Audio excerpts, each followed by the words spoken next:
The international community has come to pin its hopes on resolving the Palestinian issue through the two-state solution, which recognizes the legitimate right of each state to exist in peace and security.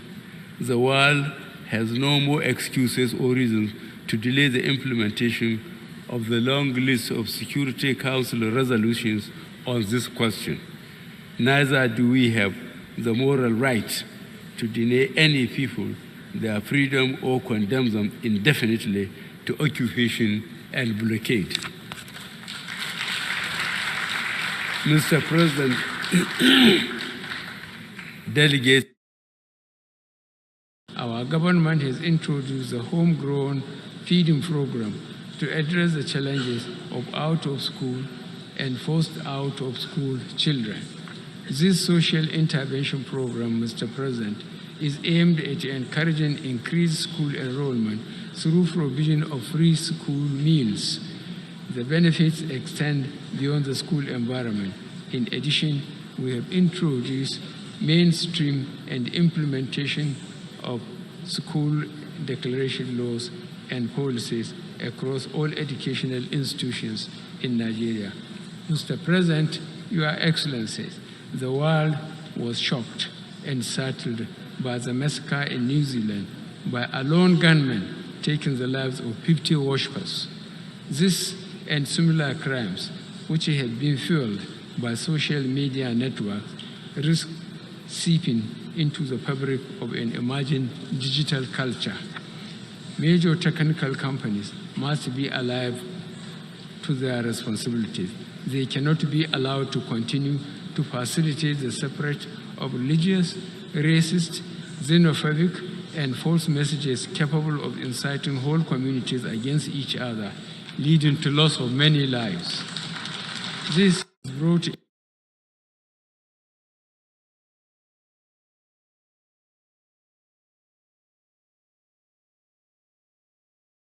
international scene, Mr. President. The United Nations has new opportunities to take the lead on issues that continue to cloud the prospect for international peace, prosperity, namely the right of the Palestinian people to have their own country free of occupation. The international community has spoken from Resolution 242 of 1967 to the present day on the rights of Palestinian people to have and live in peace in their own land.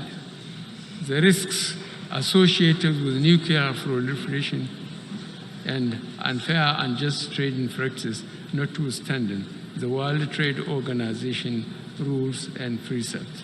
142 new opportunities, participation in governance, industry, climate action, and agriculture.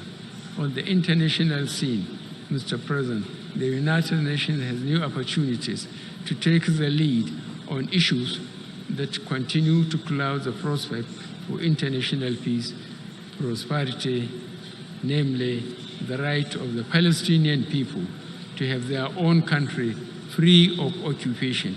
The international community has spoken from Resolution 242 of 1967 to the present day on the rights of Palestinian people to have and live in peace in their own land.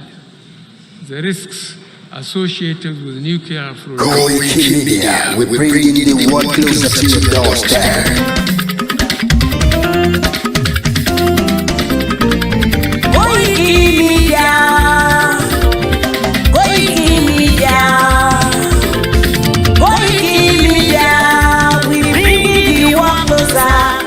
Your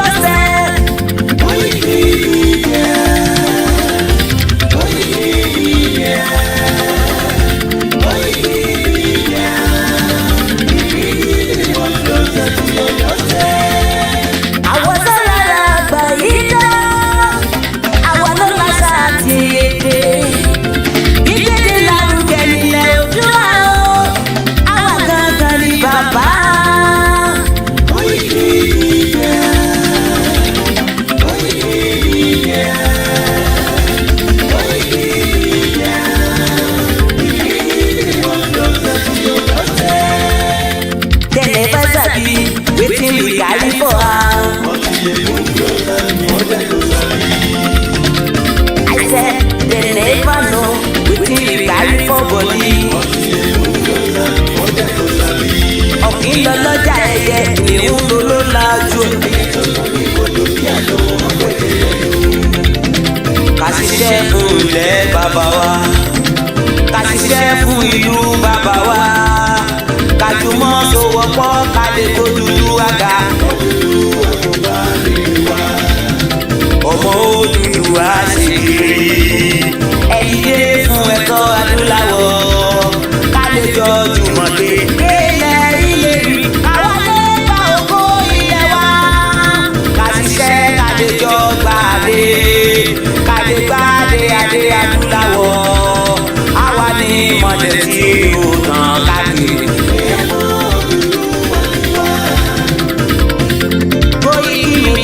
Àwa là ń gbé tó lárugẹ.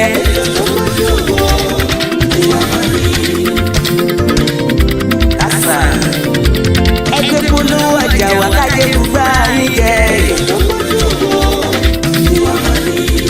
À ń gbé tó lárugẹ, à ń gbàsà lárugẹ. News and sports ẹ máa rí gbọ́. Ọmọ Ìjẹ̀bú alárẹ̀ mi ló ní ìmàdé dandan. Bóyá ìjà ọ̀rọ̀ lágbàjúmọ̀ mi máa bá ṣẹ̀rẹ̀ lọ. Ọmọ Yorùbá nìyẹn, ọmọ Yorùbá tata. À ń gbádùn rẹ̀, ọmọ Ìjẹ̀bú alárẹ̀ mi. Ṣẹ́yìn lọ máa fi bọ̀ tẹ̀ mọ́lẹ̀. Ẹ̀yin lọ́mọ onígbò máa ń dé mádémádé. Ẹ̀yin lọ́mọ onígbò máa wọ̀ máa wọ̀ máa wọ̀. Ìgbò máa wọ̀ tó àjòjì ò gbọ́dọ̀ wọ̀. Àjòjì tó bá wọ̀ bẹ̀ á tẹ̀lé ní bọ́ra. Ẹ̀yin lọ máa náwó òyìnbó tó dé. Ìgbà tó yìnbó dé o, owó náà dẹ́ tún pọ̀ sí o. Lórí ìgbìyà sáwàlì bàbá.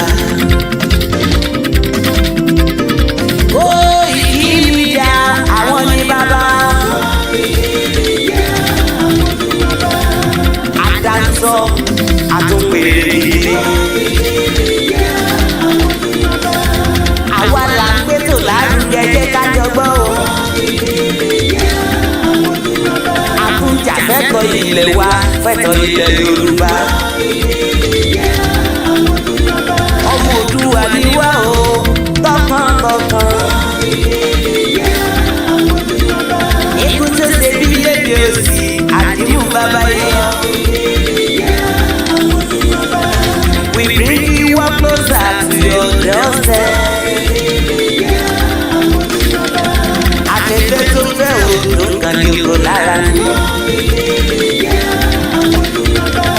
Àpèrè ìdílé Olódùmarè ló fún wa sí. Gbogbo ayé ẹ̀ gbọ́, àwa ní bàbá o. Ẹ máa bọ̀ wá ẹgbẹ́ polówó ọjà ni wá o. Òdùdúwà lágbé dání, òtítọ́ lágbé dání. Àkìsọ̀dálẹ̀, àkìsọ̀lìkèéta. Àgùntàn, àkùnpẹ̀lẹ̀gẹ̀dẹ̀. Koiki Media will bring you up closer to your doorstep. Koiki Media is around. Is around. Ladies and gentlemen,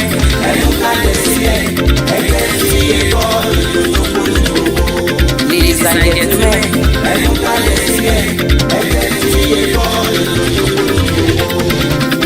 Koiki Media is around.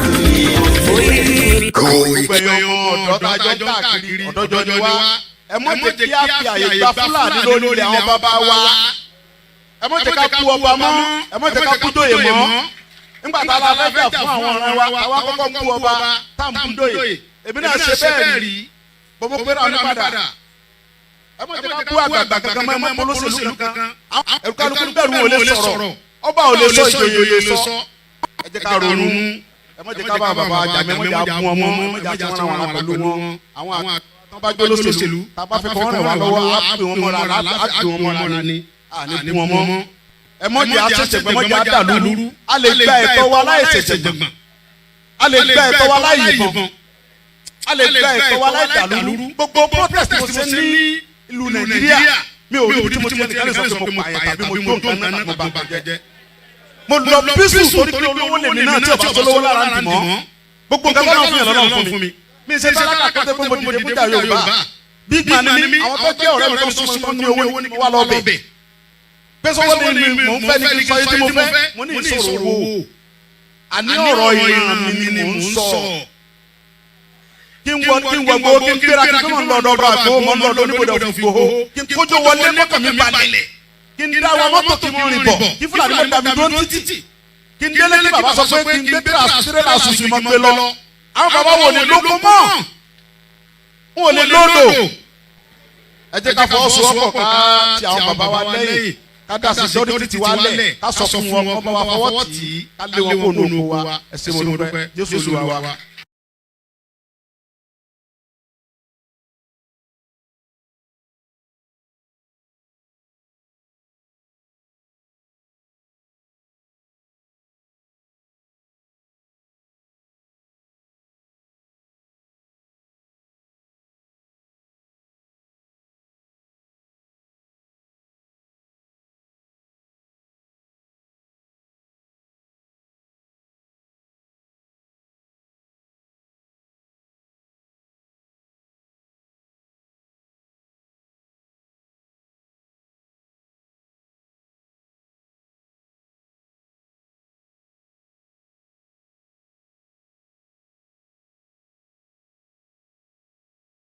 The United Nations has new opportunities to take the lead on issues that continue to cloud the prospect for international peace, prosperity, namely the right of the Palestinian people to have their own country free of occupation. The international community has spoken from Resolution 242 of 1967 to the present day on the rights of Palestinian people to have and live in peace in their own land. The risks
Well, and a very good evening and welcome once again back to the Self-Determination channel where we discuss the Yoruba right to freedom out of Nigeria.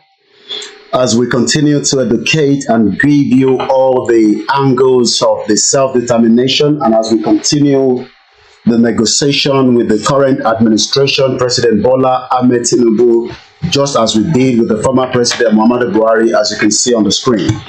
Mo kí gbogbo ọmọ Yorùbá nílé lóko níbikíbi tí ẹ ti ń fẹ́ gbọ́ wa nírọ̀lẹ́ yìí, ẹ bá wa pín ètò yìí. Tẹ́ ẹ bá pín is just a fruitless effort for me to be sitting here and trying to educate many people. I read a lot of your messages, your comments, when people write lengthy messages and say that there is more to be done. Part of what is meant to be done is what we are doing on a daily basis, bringing what you might not know or what have been said in the past, especially like Buhari that said at the United Nations General Assembly that the right of the Palestine people to have their own country free from occupation, Resolution 2042. Ọ̀pọ̀lọpọ̀ ọmọ Yorùbá lè ní tó sọ pé òun fẹ́ takú sínú Nàìjíríà kò mọ̀ pé Buhari gan sọ fún wọn ní United Nations pé kó fún àwọn Palestine ní ààyè kó dá dúró gẹ́gẹ́ bí orílẹ̀-èdè. So there's no point if we sit here and you're not sharing the program. It's a waste of time, it's a waste of energy. And when people send you message, I read one was a very lengthy one, big message. It took me some time to go through it. I'll share one of the pointer that was written by this individual. I don't know him because the number is not saved on my phone. I will not read all the message, but I just want to bring you some of the pointer that this person believes that needs to be done. Everybody has an idea. Àwọn tó máa ń sọ pé yẹn àwọn tó ń ṣe Yorùbá nation yẹn ọmọ Yorùbá lẹ́yìn náà gbogbo tá à ń ṣe lẹ́yìn náà ní right láti ṣe. Nobody's taking control of Yorùbá nation. Èyí táwa lè ṣe là ń ṣe. Gbogbo ọmọ Yorùbá ò tí gbọ́n tá à ń sọ responsibility ti ní and not mine. Mine is to deliver the message. Yours is to take it to where it meant to go. In tó bá lè mú President Muhammadu Buhari, the former president of the Federal Republic of Nigeria, right inside the United Nations building. Kò ń ṣe àwọn dúpọ̀ ní tìrì tó ń ya picture níta tó ń sọ fún yín pé àwọn United Nations building. When we talk about the United Nations building, this is exactly what it means. Where the president of a country represents its country or a country and deliver a message within 15-16 minutes.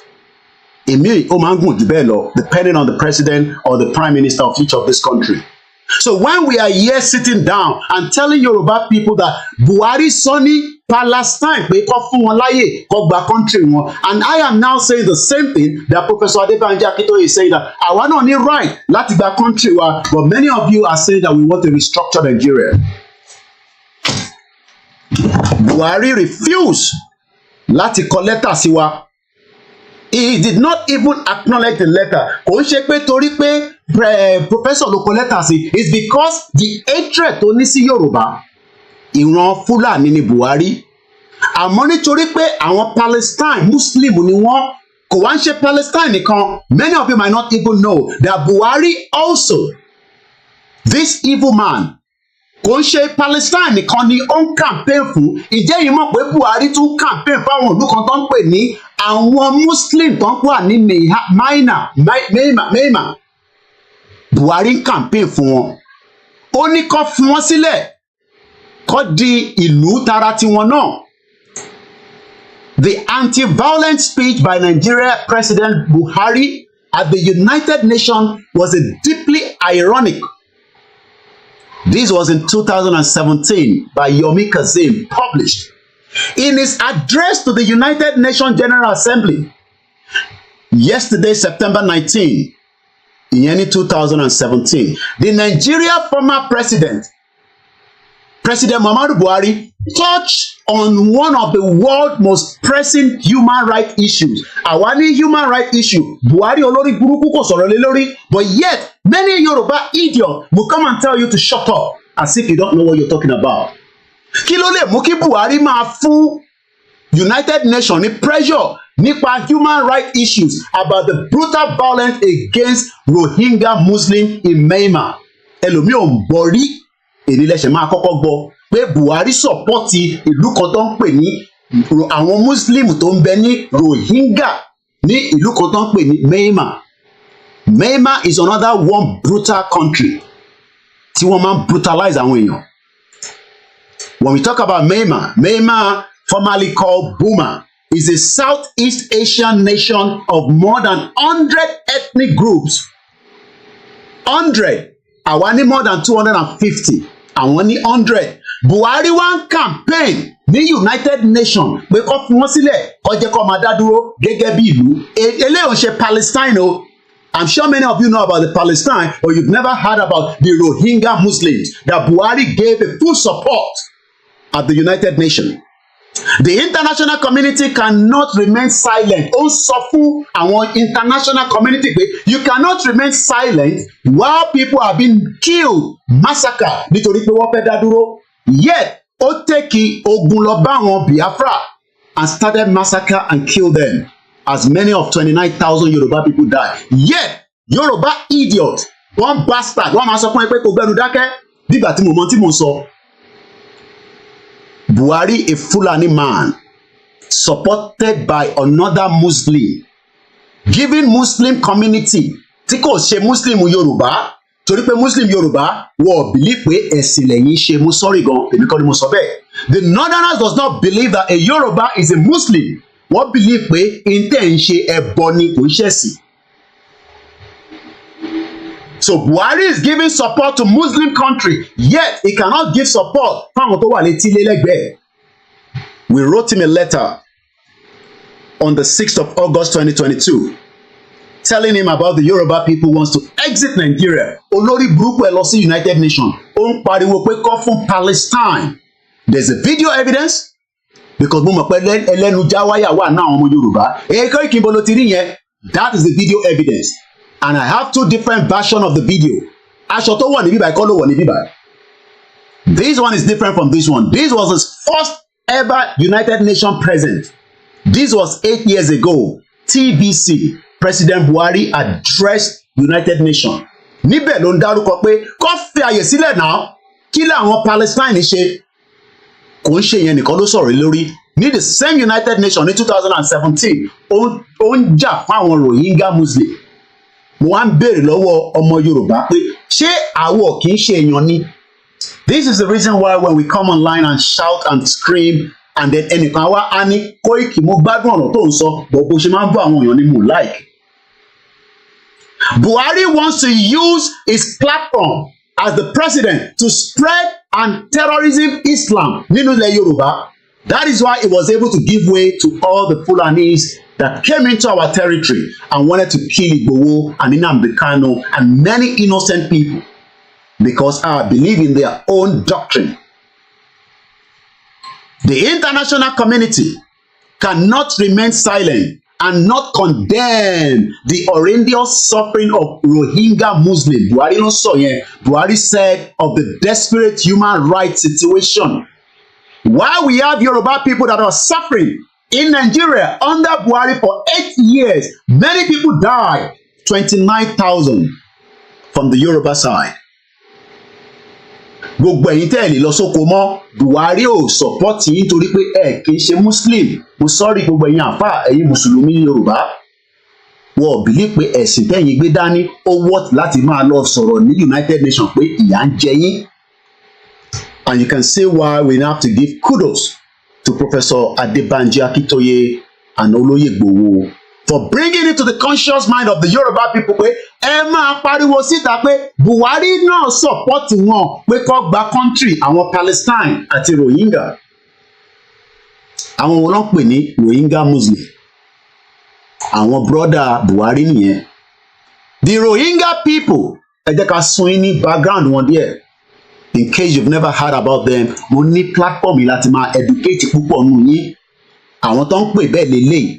They are also one ethnic people out of 100 ní Myanmar. But Buhari bá bá fún láyè, ó lè ní kó máa kó wọn bọ̀ ní Southwest, kó wá máa gbé pẹ̀lú wa pé àyè wá. Just as he opened the door for Fulani terrorists tó wá pa wá. Tó ní òun máa stop Boko Haram. Yet, oko Boko Haram wọlé wá pa gbogbo wa. But because of the gullible Yoruba people, they cannot think from their nose. Tá bá sọ A, wá máa sọ B. Tá bá ń ṣe program, nǹkan míì ló máa fi divert wa. Torí tẹ́tẹ́ ń kọ́bọ̀ data tẹ́ni lọ́wọ́. These are the people known as Rohingya. Ìyà ń jẹ àwọn náà. Rohingya refugee crisis explained. Muslim and Rohingya in Myanmar. Over 300 Rohingya Muslims arrived in Indonesia. Lọ́ba fún Buhari láyè á ní kó máa bọ̀ lọ́dọ̀ tiwa náà. But àwọn wo ló ń pè bẹ́ẹ̀ gangan? The Rohingya people are stateless Indo-Aryan ethnic group who predominantly follow Islam and reside in Rakhine State in Myanmar before the Rohingya genocide in 2017, when over 740,000 fled to Bangladesh and estimate 1.4 million. Máa sọ pé Ọlọ́run ní jẹ́ kó dọ́dọ̀ lẹ Yorùbá. ó dìgbà tá a bá lè dá dúró ni kò ní dọ́dọ̀ wa because genocide ń bọ̀ a máa dẹni tó ní lè gbé nílẹ̀ wa máa sọ pé kò lè possible. I do not pray for such. But nígbà táwọn kan bá wọlé tó ń pa wá just as they have been killing the Rohingya people as well. Did you hear what I was saying? Ní just 2017, 18, 19, 20, 21, 22, 23, 24, 7 years ago, over 1.4 million of them wọ́n sá kúrò lórí ilẹ̀ wọn.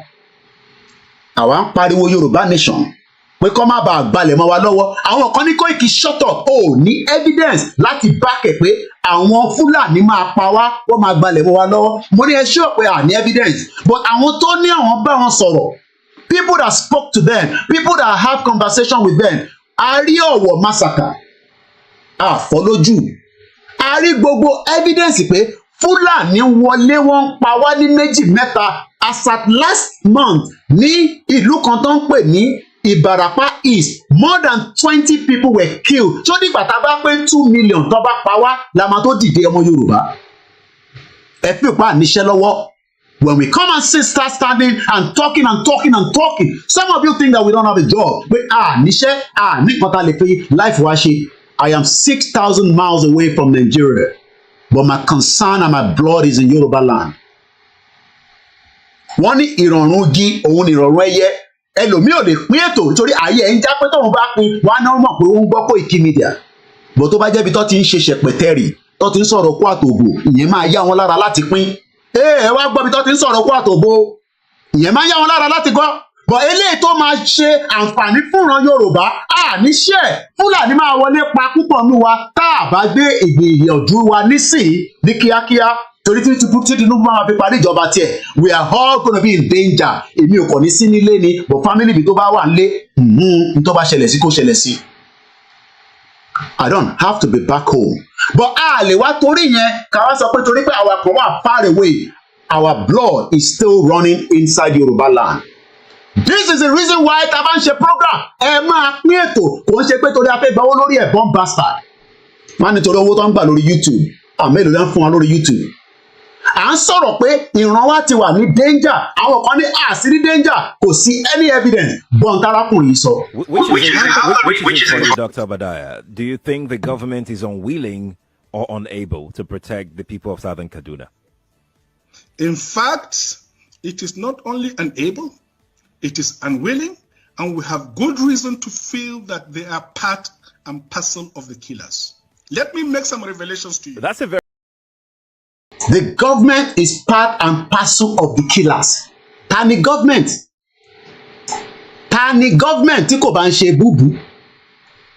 Thank you so much just raising is even saying that Lagos to London is just under 3,120 miles. Kò tẹ̀ pé 6,000. But we are concerned. Mo kí gbogbo ẹ̀ tẹ́tí darapọ̀ mọ́ wa ẹ̀yin ìyá lálùbáríkà. Ẹ̀yin ọmọ Yorùbá á ti sùn àsùnpara wọ́n ti wọlé sí wa lára tán. Ọlọ́run má jẹ́ ká di àwọn Rohingya tí Buhari lọ ń bá sọ̀rọ̀ ní United Nations pé kó jẹ́ kó tú wọn lẹ̀. Ẹja gbọ́n tí the late Malafia sọ. Because ẹ̀yin ò tí ì fẹ́ gbà pé wọ́n fẹ́ gbalẹ̀ mọ́ yín lọ́wọ́. Lọ́kàn ara yín a lè defend ara wa. Ẹ lè defend ara yín ni wọ́n ń wọlé pa yín ní Ìbàràpá East. Gọ́vnà dẹ̀ jáde. Àmọ̀tẹ́kùn ò ṣe kankan sí i. Ẹ lè defend ara yín kódà ìran tí àwọn àlùfáà àwọn wòlíì rí wọ́n ní kó sọ fún Ọ̀yọ́ àti Oǹdó pé kó wà very careful. Èmi kọ́ mo sọ bẹ́ẹ̀. You might say that all this is not going to happen. Rohingya ní 2017, 7 years ago, more than 1.3 million of them could not live on their land. Wọ́n lé wọn kúrò lórí ilẹ̀ wọn. Máa sọ pé kò lè possible, Koiki ṣe fi pé kí ni lè possible, wọ́n máa lé wa kúrò lórí ilẹ̀ wa. A ti rí àríṣẹ́ ní gbogbo ọ̀nà Ogun State, àwọn kan ti ń sún lọ sọ́nà Benin Republic. Ní gbogbo Benue State, wọ́n ti wà nínú IDP camp, wọ́n tó ẹni tó ń gbé lórí ilẹ̀ wọn mọ́.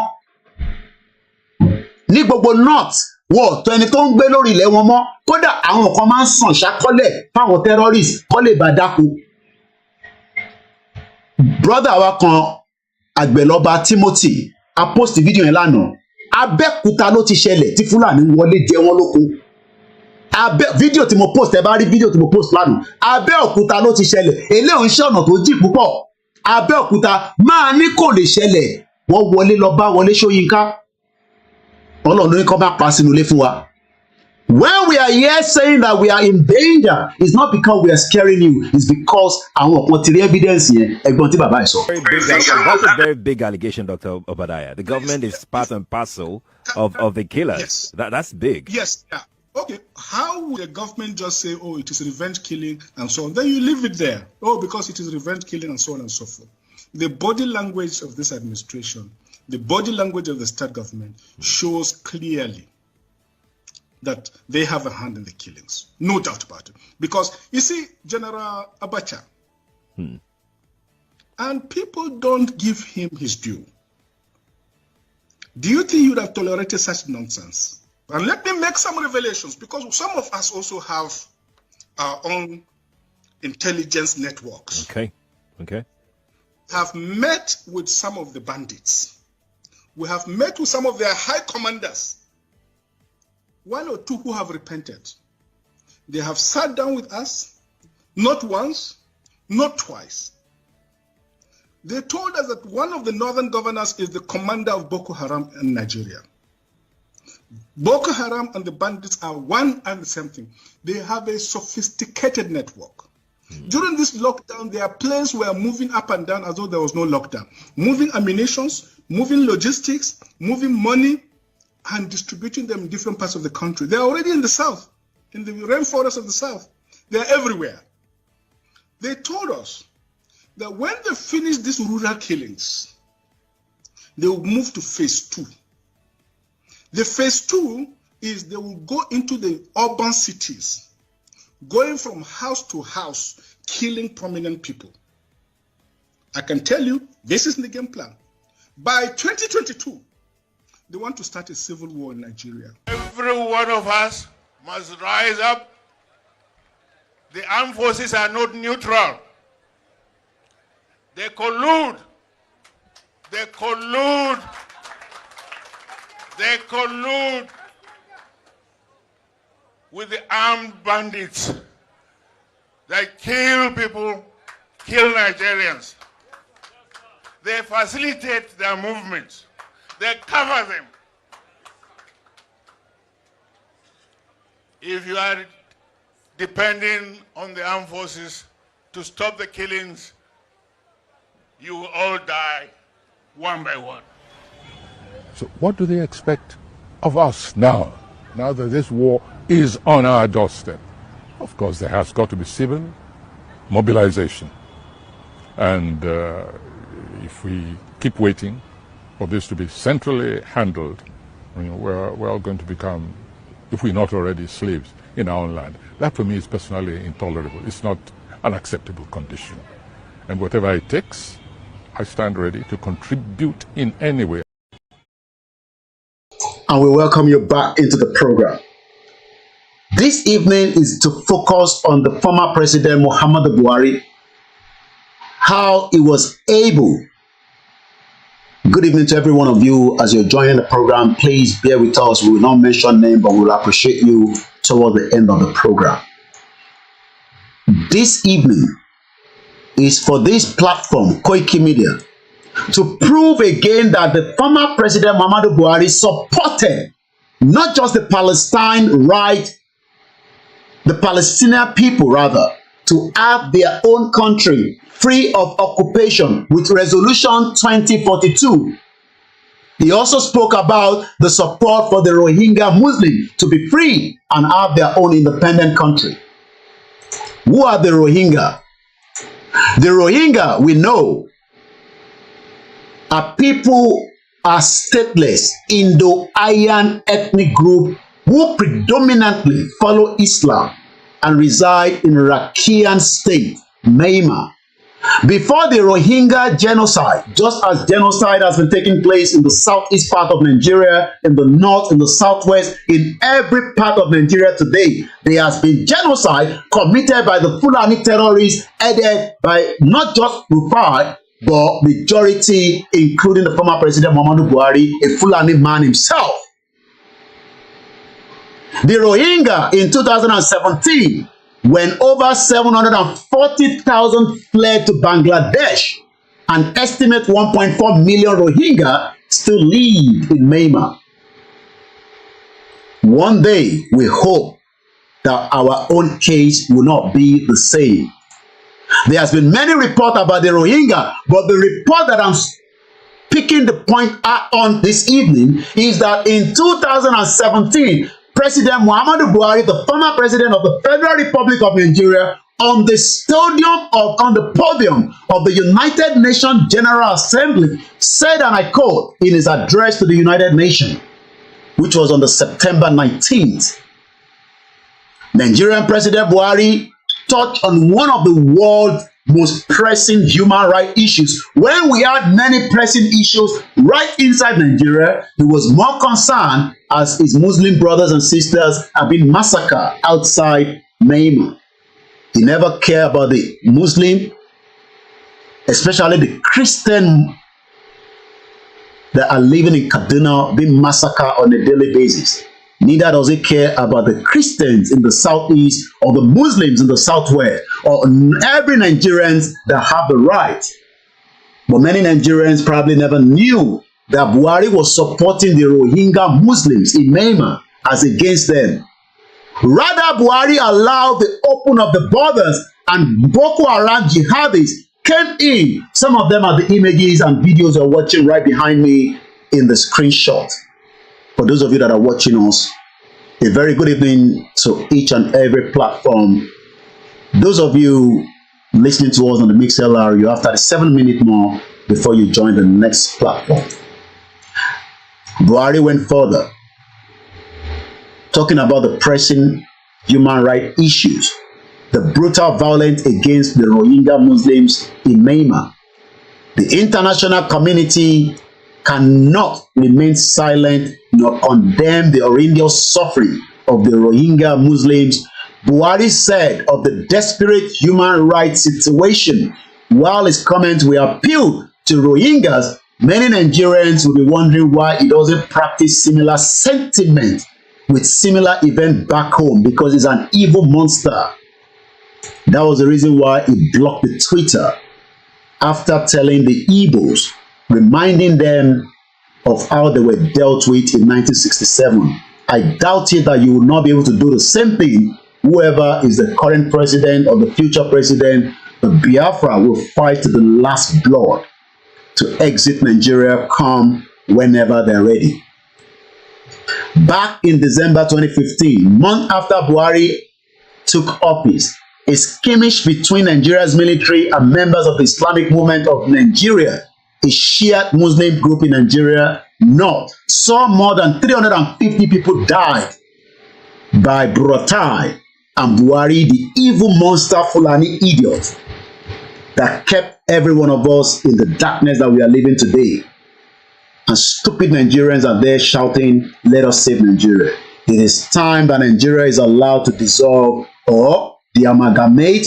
If otherwise, there's problem looming ahead. You might not agree with me today, but the problem is just building up on a daily basis. Share the program as you do when you share your daily prayer messages.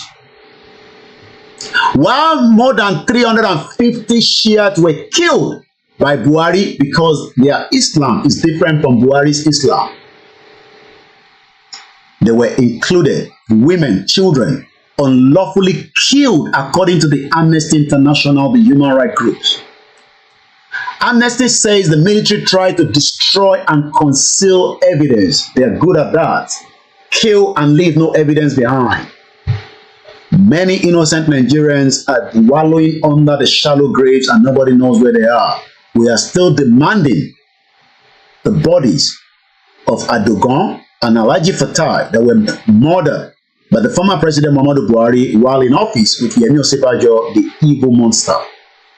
Amnesty says the military tried to destroy and conceal evidence of the killings nearly 2 years after the alleged massacre of the Shia Muslims, and despite a court order for his release, Ibrahim El-Zakizaki, the leader of the Shia group, is still being detained. I believe he's been released right now.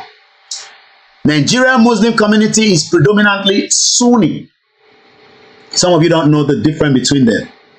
Most recently, Buhari has faced criticism for his handling of the, I'm not going to call them secessionists because some of these idiots that keep using the word secessionist, self-determination is the right word for those agitating from the indigenous peoples of Biafra, IPOB. A group in Nigeria in Southeast last week, soldiers were deployed to the region to maintain peace. There's nothing called peace. They kill, destroy, burn. But right now, it is very difficult for the Nigerian military to go into the Southeast and do the same because it is weapon for weapon.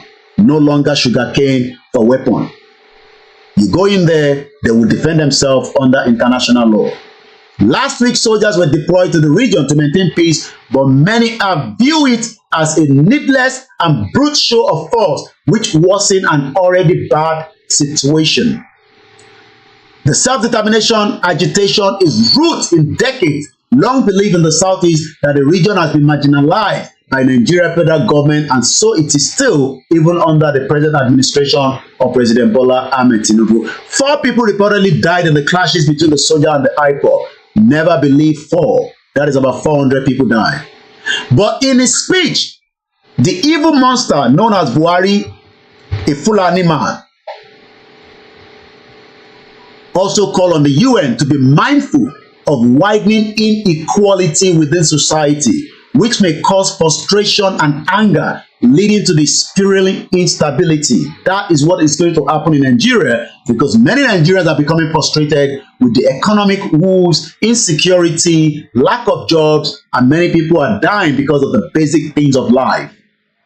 But there are over 2 million displaced persons in Nigeria in the Northeast will likely be puzzled by President's sentiment given the inequality, frustration, and anger at their daily realities. As I speak to you right now, many Nigerians are no longer living in their homes. They are living inside the IDP.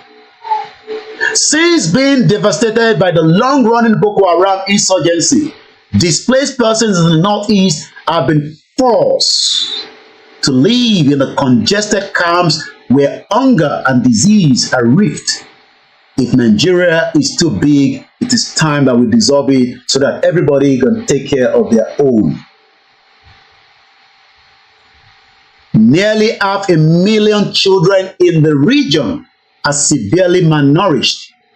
Not just in that region, Yoruba people are so poor that they cannot even drink garri because the cassava has been used to be destroyed by the Fulani that have used us as guinea pigs for a very long time.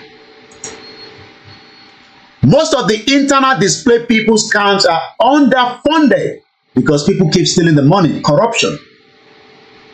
By the government and officials, Babashe Lawal diverted money that is meant to be used for his own personal gains. Stuff that are meant to be used are sold in the market. Selling donated relief materials at local market for personal gain. The shithole country, and there's some Nigerians will say, stop calling it a zoo, dumb bastard.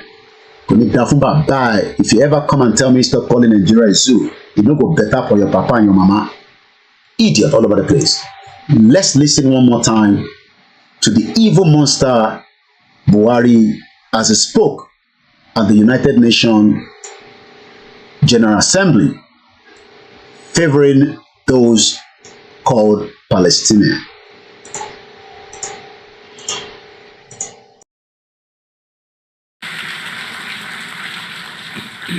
The international community has come to pin its hopes on resolving the Palestinian issue through the two-state solution, which recognizes the legitimate right of each state to exist in peace and security.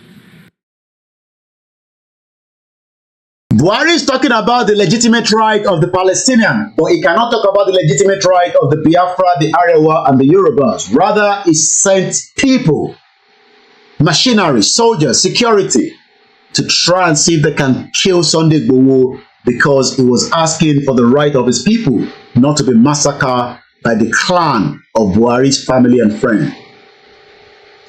Thank you so much, Mrs. Faith David. This is the reason why Yoruba people must support the self self-determination as against the restructured Nigeria, because restructured Nigeria, you will not be able to control your borders like UK is doing presently. Buhari is bold enough at his first present United Nations General Assembly in 2015, demanding the right of the Palestinian people to have their own country. Yet, under his nose, those agitating could not do so peacefully, because to Buhari, we are not Muslim of his own clan. And when we are here saying that we are all in danger, the Yoruba people say we are no longer in danger. Tinubu is now the president. We are free from that danger. And I ask, are you sure that you are free from that danger? Because evidence pointed that since Tinubu has been the president himself, more Nigerians have died. More Nigerians have died, with evidence to show for that. Over 6,000 plus Nigerians have lost their life since Tinubu became the president in 10 months, according to the Saturday Vanguard of March 23rd, 2024, where you can reference that if you want to check that. Killing field, 6,931 people killed under Tinubu, not hunger, but with insecurity, whatever that means to you. We've seen images, glory images that cannot be shown on the social media. People can no longer travel from their village to their town to their cities at the convenient time. We've seen coaches being taken off the road, driver killed, children left on the road crying. We've seen Yoruba people paid 90 million to get themselves free in December, a musician with some of his artists or some of his singers and those that are playing music band on his behalf. We've seen government paying the Fulani terrorists so that they can buy more weapons and continue to do field killings of Yoruba, Igbos, Hausas, and those that believe that one Nigeria to them will work. I am saying to you again, are you sure that you still want to remain a one Nigeria? Let's go back again. And I will be playing this continuously because I want it to ring in your bell that Buhari supported the United Nations members to give support to Palestinians, but he does not have the same balls to do the same with the IPOB and the Yorubas, because as far as we're concerned, we are not human beings to Buhari, but we are. But it's entirely up to you now to wake your mind up, especially thinking that Tinubu, your father, is the president right now. The evil monster Buhari. Let's go back and listen to him one more time.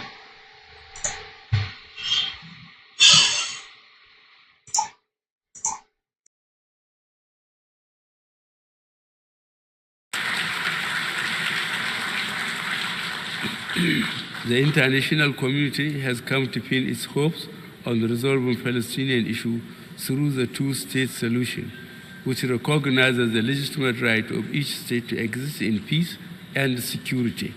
The world has no more excuses or reasons to delay the implementation of the long list of Security Council resolutions on this question.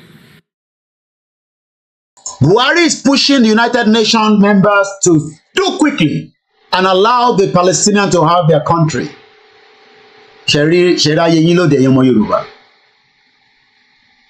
Bubu onja fún ìrántí ẹ̀. Ṣẹ̀rí àwọn ayé àwọn politicians wa ṣẹ̀rí dọ́kọ̀ wádé.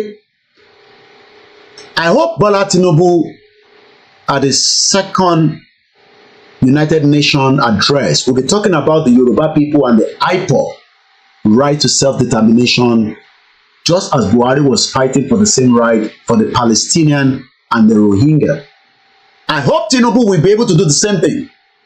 Now that we've sent him a letter, at least the letter is in front of him. We Yoruba self-determination movement, leading the Yoruba self-determination struggle for the Yoruba sovereign state separated from... Hey, quick, we cannot separate from Nigeria. That is not possible. We are all going to stay in Nigeria and work it together. We need to work in Nigeria together. I want anybody work in Nigeria together because Nigeria is not a country. Nigeria is British machine. Muki Babawa Iyola de doing self-determination. Kí ló ń pè bẹ́ẹ̀? Buhari ń jà fún ẹ̀. Bàbá Akintoye wá ń challenge àwọn tó jẹ́ olóṣèlú wa pé kí ló dé tẹ̀yàn pé dá sí ọ̀rọ̀ Yorùbá self-determination. Àwọn ní bàbá ẹ má jẹ́ ká tí ronú sí yẹn nísìnyí. Ẹ ṣe jẹ́ ká sì lọ form political party, and some bomb bastard Yoruba people are telling us to go and form a political party. Koiki tẹ́ bá form political party with the crowd of Igboho, you can then capture Yoruba land and use that to push forward. We are still Omoluabis. That is why we are negotiating. And we will negotiate until we are satisfied.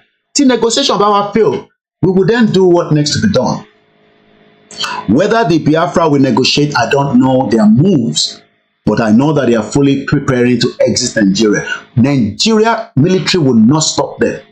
The worst case scenario is there will be so much blood in the southeast that you and me will be watching it, and the Igbos are going to be free. Their governors will run away. They will not be able to live in the southeast anymore. I'm telling you. I am telling you this. If you think that this is 1967, it's no longer 1967. It's either the world intervene quickly before it gets to that stage. If otherwise, there will be problem ahead. Buhari was preparing problem. And that is why today we can no longer move from point A to B. Even Tinubu himself is becoming frustrated with the insecurity. Many of them have been infiltrated us that live with us.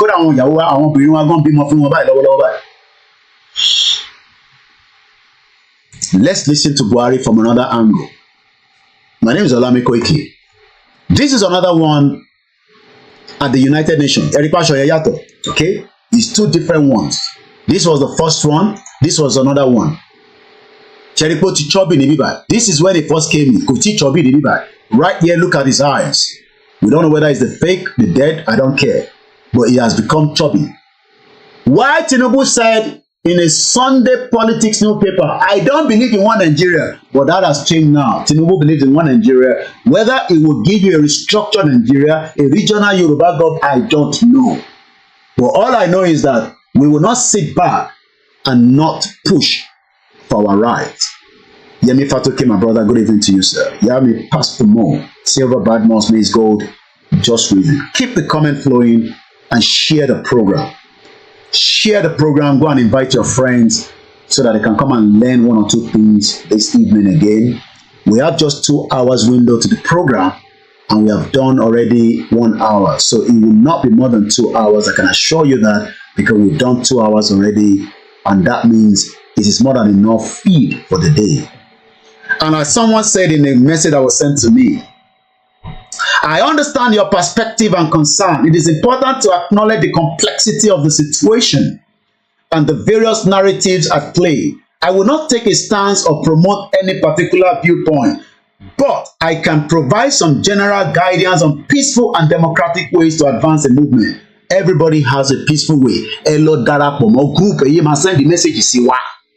Ẹ lọ darapọ̀ mọ́ group kan, kẹ́ wá darapọ̀ mọ́ group yẹn kó darapọ̀ mọ́ YSDM. It's good when you send all these messages. If you have all these ideas, you should be part of a group. Because already we are playing our own parts. Let me read a little bit further. To accelerate the movement, consider the following steps. Organize peaceful protests and rallies. Yes, we are doing that, and that is still going to come up. Ẹ lọ dáwó sí YSDM. Many Yoruba people dáwó mọ́ àmọ̀dítẹ̀ ṣe dáwó à ń bẹ̀ yín. Let me talk about that before we move further. When you get onto the YSDM page, the donate button, tẹ́ bá ti gbọ́wọ́ lé ó máa turn orange. Tẹ́ bá gbọ́wọ́ sí mouse yín síbẹ̀, it will be purple. But the moment you put your mouse there, it turns into yellow. Let me move my camera because that might be blocking a bit of the view. Ẹ jẹ́ ká yọ jagaban kúrò náà. Let me move my own camera a little bit because I can see that it's blocking some of the things there. So you can see it properly now. ẹ lọ sí www.ysdm.org. mo bẹ̀ wá mo rọ̀ wá ẹni tó wà nílé náà lè dáwó síbẹ̀. gbogbo ilẹ̀ mo bẹ̀ ṣe ń ra nǹkan lórí online. It is secure. òun ní kankan ṣe pé Koiki send account number sí mi òun ṣe account mi lè fẹ́ sanwó sí. YSDM is just online. ẹ lọ síbẹ̀. You put the money there. You will click on donate. And the moment you click on donate, it comes up like this. Donate to Yoruba Nation Central account. Any other account, it is not confirmed by Baba Akintoye. Account kan tó ṣì wà confirmed pé kọ́mọ Yorùbá ló máa fowó sí òun lélẹ̀. Kò wá mí pa àwọn group oríṣiríṣi tó ní group tiwọn. Wọ́n ní àwọn ní account tiwọn. Àní pé kọ́ máa láccount tiwọn. Mo rẹ̀ sọ pé kẹ́ má dáwó síbẹ̀ o. Torí mo mọ̀ pé nígbà ilẹ̀ máa lọ sọ fún sí pé Koiki ti ní kò sí account kankan mọ́ ju YSDM. No.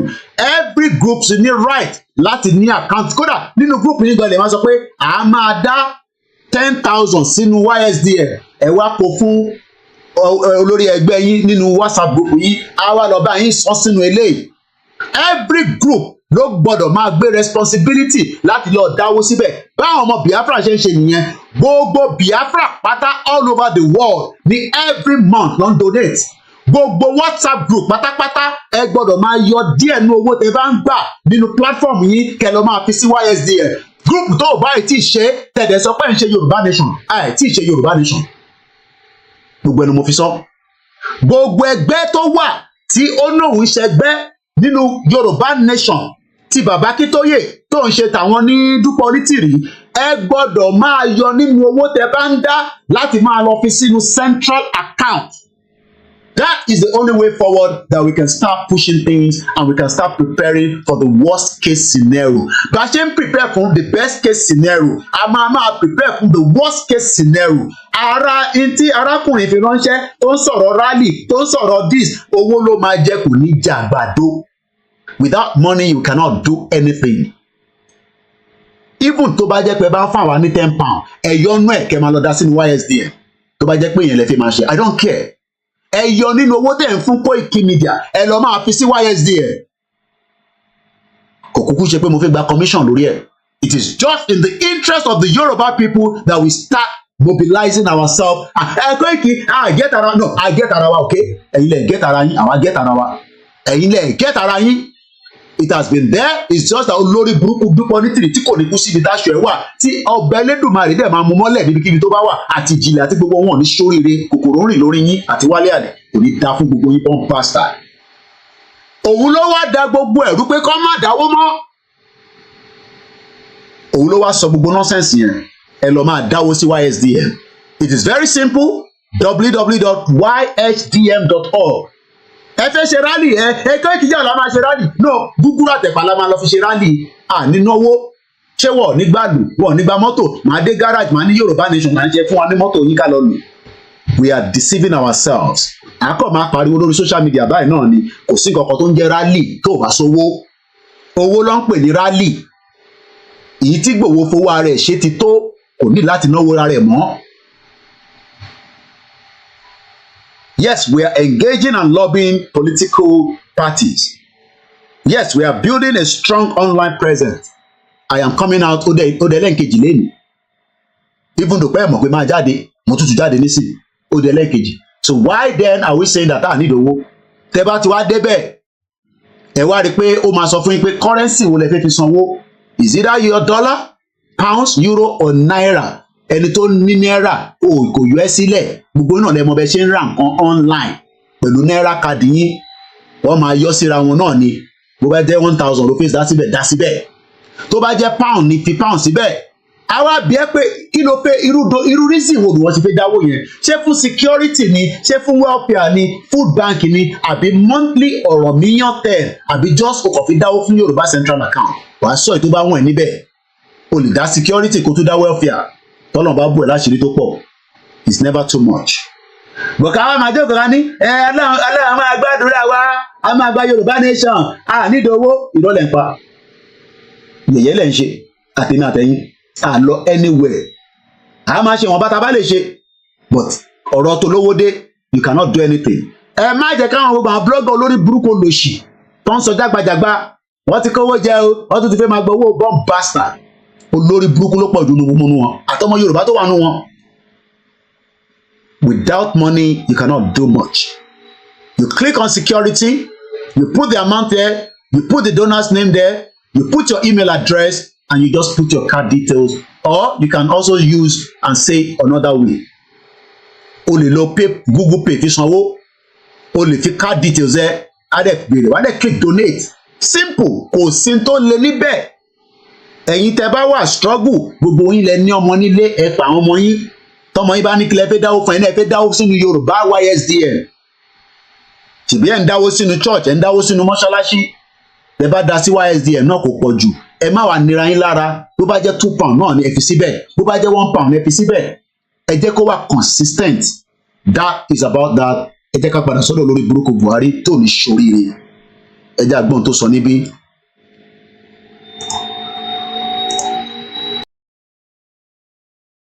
Mr. President, the United Nations has new opportunities to take the lead on issues that continue to cloud the prospect for international peace, prosperity, namely the right of the Palestinian people.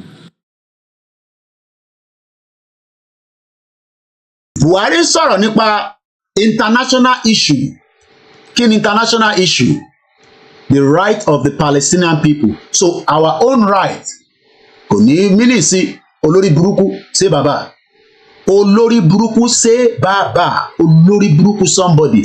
Gbogbo wàhálà tí Lugard ṣe àti girlfriend ẹ̀. Kò rí yẹn sọ sí. But we are concerned about the Palestinian issue. Oh yes, àwa náà wà concerned about the Palestinian issue. We are human beings. We feel their pain. But ṣáwọn nìkan nìyà ń jẹ. Lóòótọ́ ìyà ń jẹ wọ́n. Ìyà ń jẹ àwa náà. Ìyẹn làwọn ọmọ Scottish ṣe jáde. Kí ni wọ́n ṣe?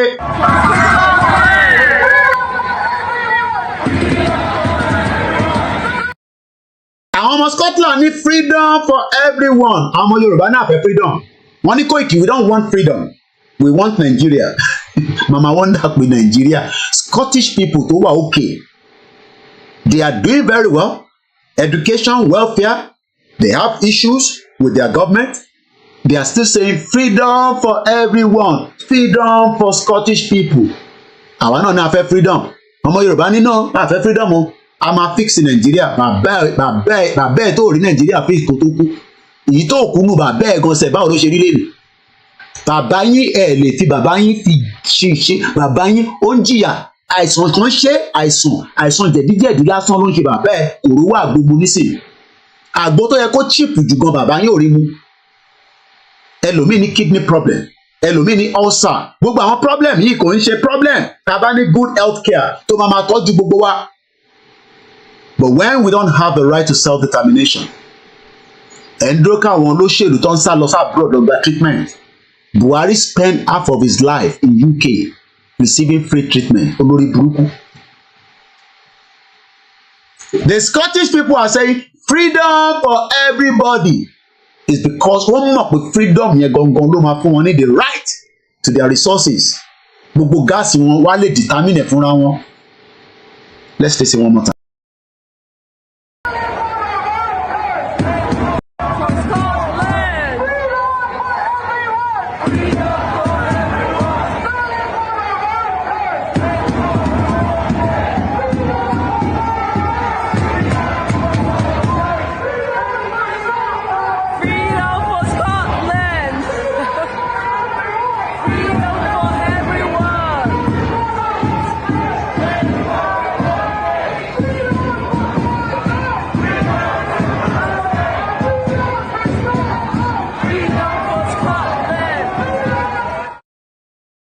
Many Yoruba people does not even understand the meaning of freedom. Ẹ jẹ́ àgbọ̀n tó lórí burúkú Buhari sọ tán.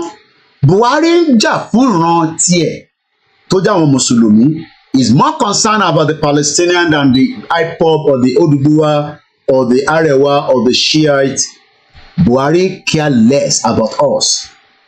That is why he was always in a moody form. Amawu putu. He's an evil man. Evil man control from outside. Let's take you a little bit again into the conversation. My name is Olami Koiki. We are exactly less than an hour to the end of this edition of the program this evening. If you're new to the platform, don't ever come here and say we should fix Nigeria. Your father can never fix Nigeria. Your mother can never fix Nigeria. You will never fix Nigeria. You will die trying to fix Nigeria, just as many people have done so in the past. You can fight for the freedom of your people. There's nothing wrong in that.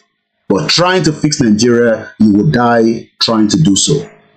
Let's listen to Buhari, United Nations seeking the right of the Palestinian people to be given their right so that they can be free and they can determine their fate, whether they still want to be under the occupation of the Israelis.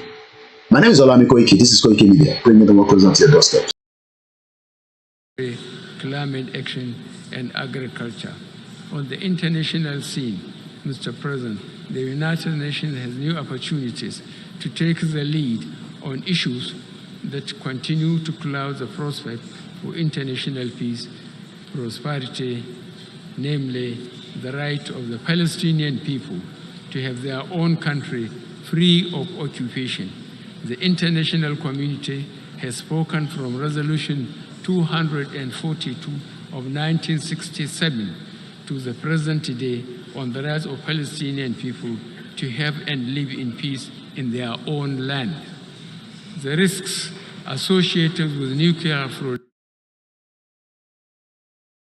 You can see that Buhari was very clear. Koda auto quote the resolution. I've been able to open that resolution. I believe this is it. And I have it open on the PDF. Bear with me. Let me bring it up quickly. Buhari is talking about a resolution. Ìyẹn mo ṣe wá ń dà táwọn idiot tó ń tẹ̀lé Dúpẹ́ tá à ń sọ fún wọn pé ẹ fún wa ní resolution bí tẹ́ ti declare Yorùbá nation. Wọ́n ló wà ní UN. Ẹ ká lọ máa wo àwọn ọ̀dẹ̀. This is the resolution. Òun lẹ́ ń wò ní bíbá. Ẹ jẹ́ kí n yọ olórí burúkú Lugard kúrò so that you can see it properly. Let's take off Lugard. So what I'm about to do now. Tó bá yẹ pé tòótọ́ ni ẹ ti gba country, ó máa wà nínú United Nations. Àwa kọ́ la máa lọ máa mú fúnra wa ní. Ìyẹn wá ID yẹn. Dípò ẹ̀fẹ̀ jẹ́ kọ́ rí kù fẹ́ ká rí template olùṣì. Gbogbo ẹ̀ náà kọ́ lẹ́ laminate lẹ́gbẹ́ síta tó ọlọ́pàá ti kó gbogbo ẹ̀ lọ báyìí nísìn. Ọlọ́pàá máa kó gbogbo yín náà ní gbẹ̀yìn náà ní. Lórí burúkú somebody. Let's download it again, even though I know I've downloaded it already. That it comes in different version. Resolution yìí ni Buhari sọ̀rọ̀ lé lórí. Resolution 2042. Adopted by the Security Council at the 6,751 meeting on the 14th of April 2012. Àní Dúpẹ́ ò ní kankan, Koiki, ìwọ ló dá kankan mọ́, Dúpẹ́ ti gba country fún Wálé Àlè tí kòkòrò rìn lórí ẹ̀ àtàwọn tó kù. Wọ́n ní àti declare, àti ìjọba délé ti ń ṣiṣẹ́, àwọn ọ̀dẹ̀. Mad people all over the place. Tinubu tó ń ṣe government lọ lọ́wọ́lọ́wọ́, Sanwó-Olú ń ṣe governor Lagos. And you wonder how those kind of people báwo ni yẹn gan ṣe báwo ni irú wàhálà ní yẹn ṣe dé London mọ̀ọ́sẹ̀. You sometimes you wonder àwọn ìyá ìbáwọ̀ ló ṣe dé London. Àwọn Elizabeth Ajala bó ṣe dé France. Àwọn kan wà ní UK, àwọn kan wà ní America. How did they even báwo ló ṣe àwọn àtàtẹ̀ lọ ṣe ń tábì gba visa. Mo ṣe wá rí pé drop it kan ṣe yẹn every dick and harry ló kàn gba visa. I did an interview to get my visa. So let's open it up quickly. I have it somewhere, but I'm just going to open a new one so that I don't waste too much time. I need the English version. Download.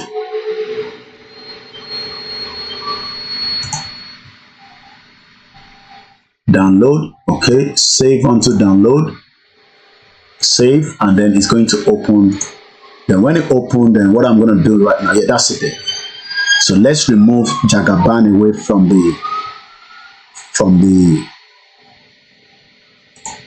okay, I can minimize Jagaban because I want you to keep watching. Jagaban says that he doesn't believe in Nigeria. I can minimize my camera. And let us just look at how United Nations also works. Bàbá kan tó pè rẹ̀ ní Samido tó ló ya picture níwájú UN tó ní àtìgbà country tó ń gbé advert billboard káàkiri. Idiot people all over the place. And I'm sure they're watching me right now. Àwọn wèrè, àwọn òsínwín, ẹ̀yin tí kòkòrò rìn lórí yín. resolution 204 ẹ jẹ́ ká ṣe ká open ẹ̀ díẹ̀ sí kan lè rí dáadáa ṣe ẹlòmíì bí àwọn fóònù tẹ̀ ń lò kéékèèké ni mo ti bá yẹ open ẹ̀ dáadáa ẹ jẹ́ ká yọ Tinubu yẹn kúrò finally àmọ́ padà wá bá Tinubu. Let me just leave my own camera there. Can you see it properly now? At least èmi náà rí lórí TV mi. You can see it well detailed. Intaniki dúpẹ́ mú wá lélẹ́yìí o kó sá lọ. Táwọn kan ní àǹbàjà. Mo kí bàbá Wálé ikú jèmi. Safety to me, thank you so much. Ìjìnlẹ̀ Wálé Àlè are governors on YouTube. Àwọn tí kòkòrò rìn lórí ẹ̀. Mo kí ẹlẹ́ǹkan sí brother mi, Ìyọ́lá Adédọ́yìn. Mo kí Bọ́lájí Adédọ́kun. Mo kí gbogbo yín ní ọjọ́ ọ̀dọ̀. Chibuka Egbe, thank you so much. Sikiru Murtala. Thank you so much those of you on Instagram. If you're new on the platform, self-determination and Sonny Bibai. Oríṣiríṣi ọ̀rọ̀ ló máa ń sọ lórí social media. I am not on TikTok because TikTok for me is a biased platform that allows terrorists to operate but refuse people like us to be there. So I'm not going to find myself on TikTok anymore. But we're on Instagram and we're on MixLR. We're trying our best and we will continue to use the platform that we have to educate. If that is not enough, then you can also set up your own platform and help. It is never too much media talking about freedom. Thank you so much, those of you. I think we have about 2 people listening on the on the Twitter space this evening. Okay, Tisalo is not comfortable for them. So you can see a clear difference of why we say that United Nations on Paromo. Dash Mayor, thank you so much. Those Mumu people are even begging pass-by to congratulate them.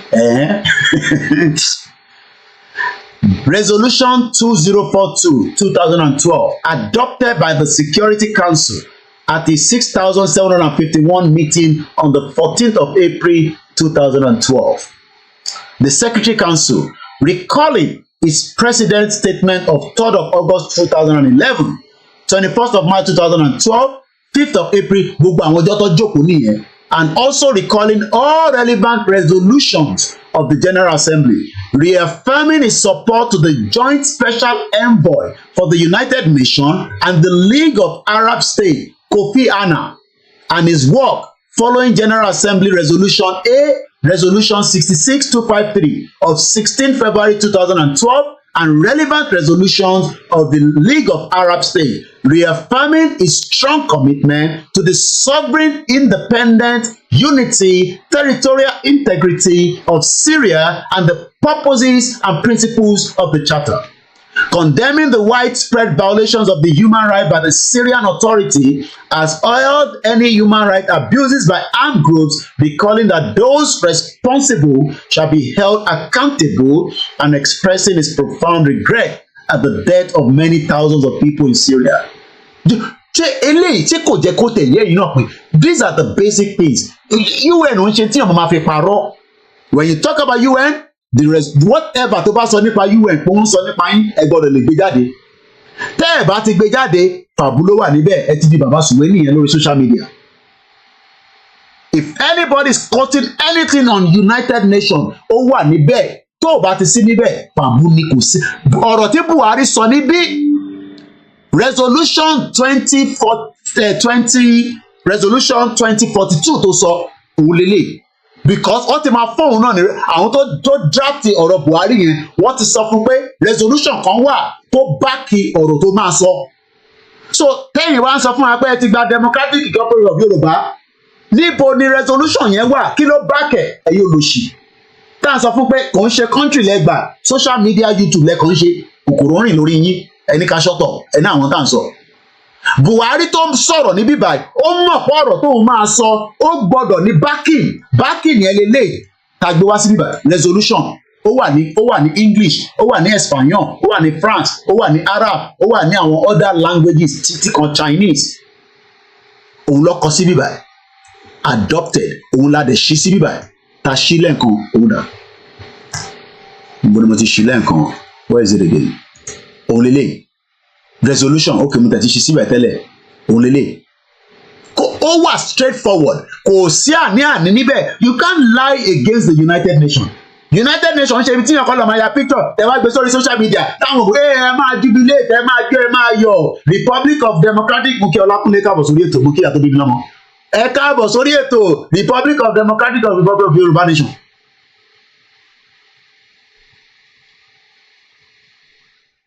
Gbogbo àwọn tó sign yẹn fake ni ìbílẹ̀ anybody bí àwọn tó fún wọn 1,000 ní sign yẹn ẹni tó bá fún ní 1,000 máa sign náà. À ń sọ̀rọ̀ United Nations ṣe tí yàn parọ́ mọ́ wọ́n ṣe kẹwàá lọ ya picture kẹwàá kó flyer síwájú United Nations building kẹwàá máa sọ fún àwọn Yorùbá pé àmà ti gba country wa o and people are jubilating.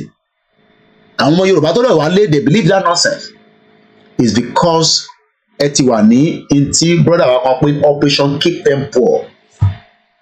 So this is just to prove that Buhari supported the Rohingya. Let's read from here. Sahara Reporter, 2021. Flashback. President Buhari in the United Nations address supported self-determination of Palestine and others in 2015. Muke Silva Badmus. Àwọn sinwi people bẹ́ẹ̀ ni kò sinwi ló pọ̀ nù wọn. Kò sinwi. Àwọn tí kòkòrò ń jẹun lórí wọn. Let's read further from here. Buhari spoke at the United Nations Summit on Sustainable Development Knowledge Platform, which was used to mark its 70th anniversary, which held from 25th to 27th of September 2015. Tabade lọ wo aṣọ tí Buhari wọ̀ níbí báyìí pé the same thing ní pẹ̀lú eléyìí. Tẹ́ bá rí ẹ wo pattern aṣọ yẹn òun náà lélẹ̀. Ṣé rí pé the same pattern ni tẹ́ bá wò. Kọ́lọ̀ ẹ̀ ló kọ́ ìkan mọ́jú kan lọ. Eléyìí dàbí ìgbà tẹ́ pé ó wà very coloured but eléyìí wà coloured because all pick picture yẹn ni or crop or whatever. Let's read further. President Buhari olórí burúkú sí bàbá urged the United Nations in 2015 to grant the state of Palestine self-determination to make it a recognized sovereign nation. Kí ni àwa náà wá ń jà fún? Kí ni bàbá Akíntóyè ní ká máa béèrè fún tó bá ń ṣe self-determination? Àwa kọ lẹ́tà sí Tinubu. Àwọn kan wá ní lẹ́tà tá kọ sí Tinubu yẹn ní right láti kọ. Mo ní rọlẹ̀ pa a ní bàbá right láti kọ. Lẹ́tà yẹn lélẹ̀. Lẹ́tà tá kọ sí Jagaban lélẹ̀. That is the content of the letter. Lẹ́tà tí mò ń kà fún wa lójoojúmọ́.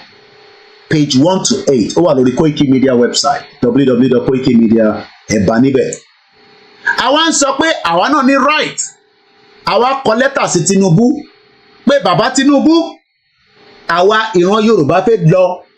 Yes, ó lè má jẹ́ gbogbo ọmọ Yorùbá ló agree pẹ̀lú ìyàn ṣe big deal. Báwọn Yorùbá kan bá náà wọ̀n lọ ìbáwọn lọ́wọ́ máa jìyà nínú Nàìjíríà. Àwọn ni òsínwín tó fi máa jìyà nínú Nàìjíríà. Àwọn ọ̀rẹ́ tó jìyà mọ́nú Nàìjíríà. Torí ìyàtá ti jẹ́ ti tó. Bẹ́ẹ̀ ni bàbá mi ẹ̀gbọ́n mi Adébáyọ̀ Òkìkíọlá Emmanuel. Mad people everywhere. We are coming for you soon. Àwọn máàlì tí kòkòrò ń jẹun lórí wọn. Tọ́rọ̀ pọ̀rọ̀ YouTube àti ọ̀rọ̀ Facebook là ń sọ ni. À ń sọ̀rọ̀ fact kò ń sọ̀rọ̀ fiction. Èèyàn gbọ́dọ̀ máa jáde kó máa sọ friction nígbà tó ń ṣe pé à ń kọ movie. Àwọn ti sọ di movie. Agbájé wà sí ìmúkẹ́ ẹ̀. Mo kí gbogbo ẹni tẹ́ wà lórí ètò. Kò ní ju 2 hours lọ. We are just 40 minutes away. Mo kàn fẹ́ ká rí ẹ̀rí pé lóòótọ́ bàbá Akíntóyè sọ pé Buhari ṣe bí wọn náà sọ pé kó fẹ́ àwọn Palestine sílẹ̀ tí wá ṣe fẹ́ wá lé koko mọ́ ẹ lára torí pé kò like wa. Òun lọ kọ sí bíbá Buhari nígbà tó wà address United Nations ní 2015 ó ní kó fi wọ́n sílẹ̀ kó gba country tiwọn kí ló wá ṣe kí tiwa fẹ́ wá yàtọ̀ ẹ bá wa bí ṣe bàbá. Buhari spoke at the United Nations on Sustainable Development Knowledge. Gbogbo yẹn ti di fàbú. Kò sí nǹkan tó ń jẹ́ sustainable. Gbogbo SDG goals kò sí tó máa ṣiṣẹ́ Nàìjíríà. So if you are one of those thinking that àwọn kọ́kọ́ fi ń paṣọ ni iṣẹ́ táwọn èèyàn mọ̀ ṣe dáadáa nìyẹn.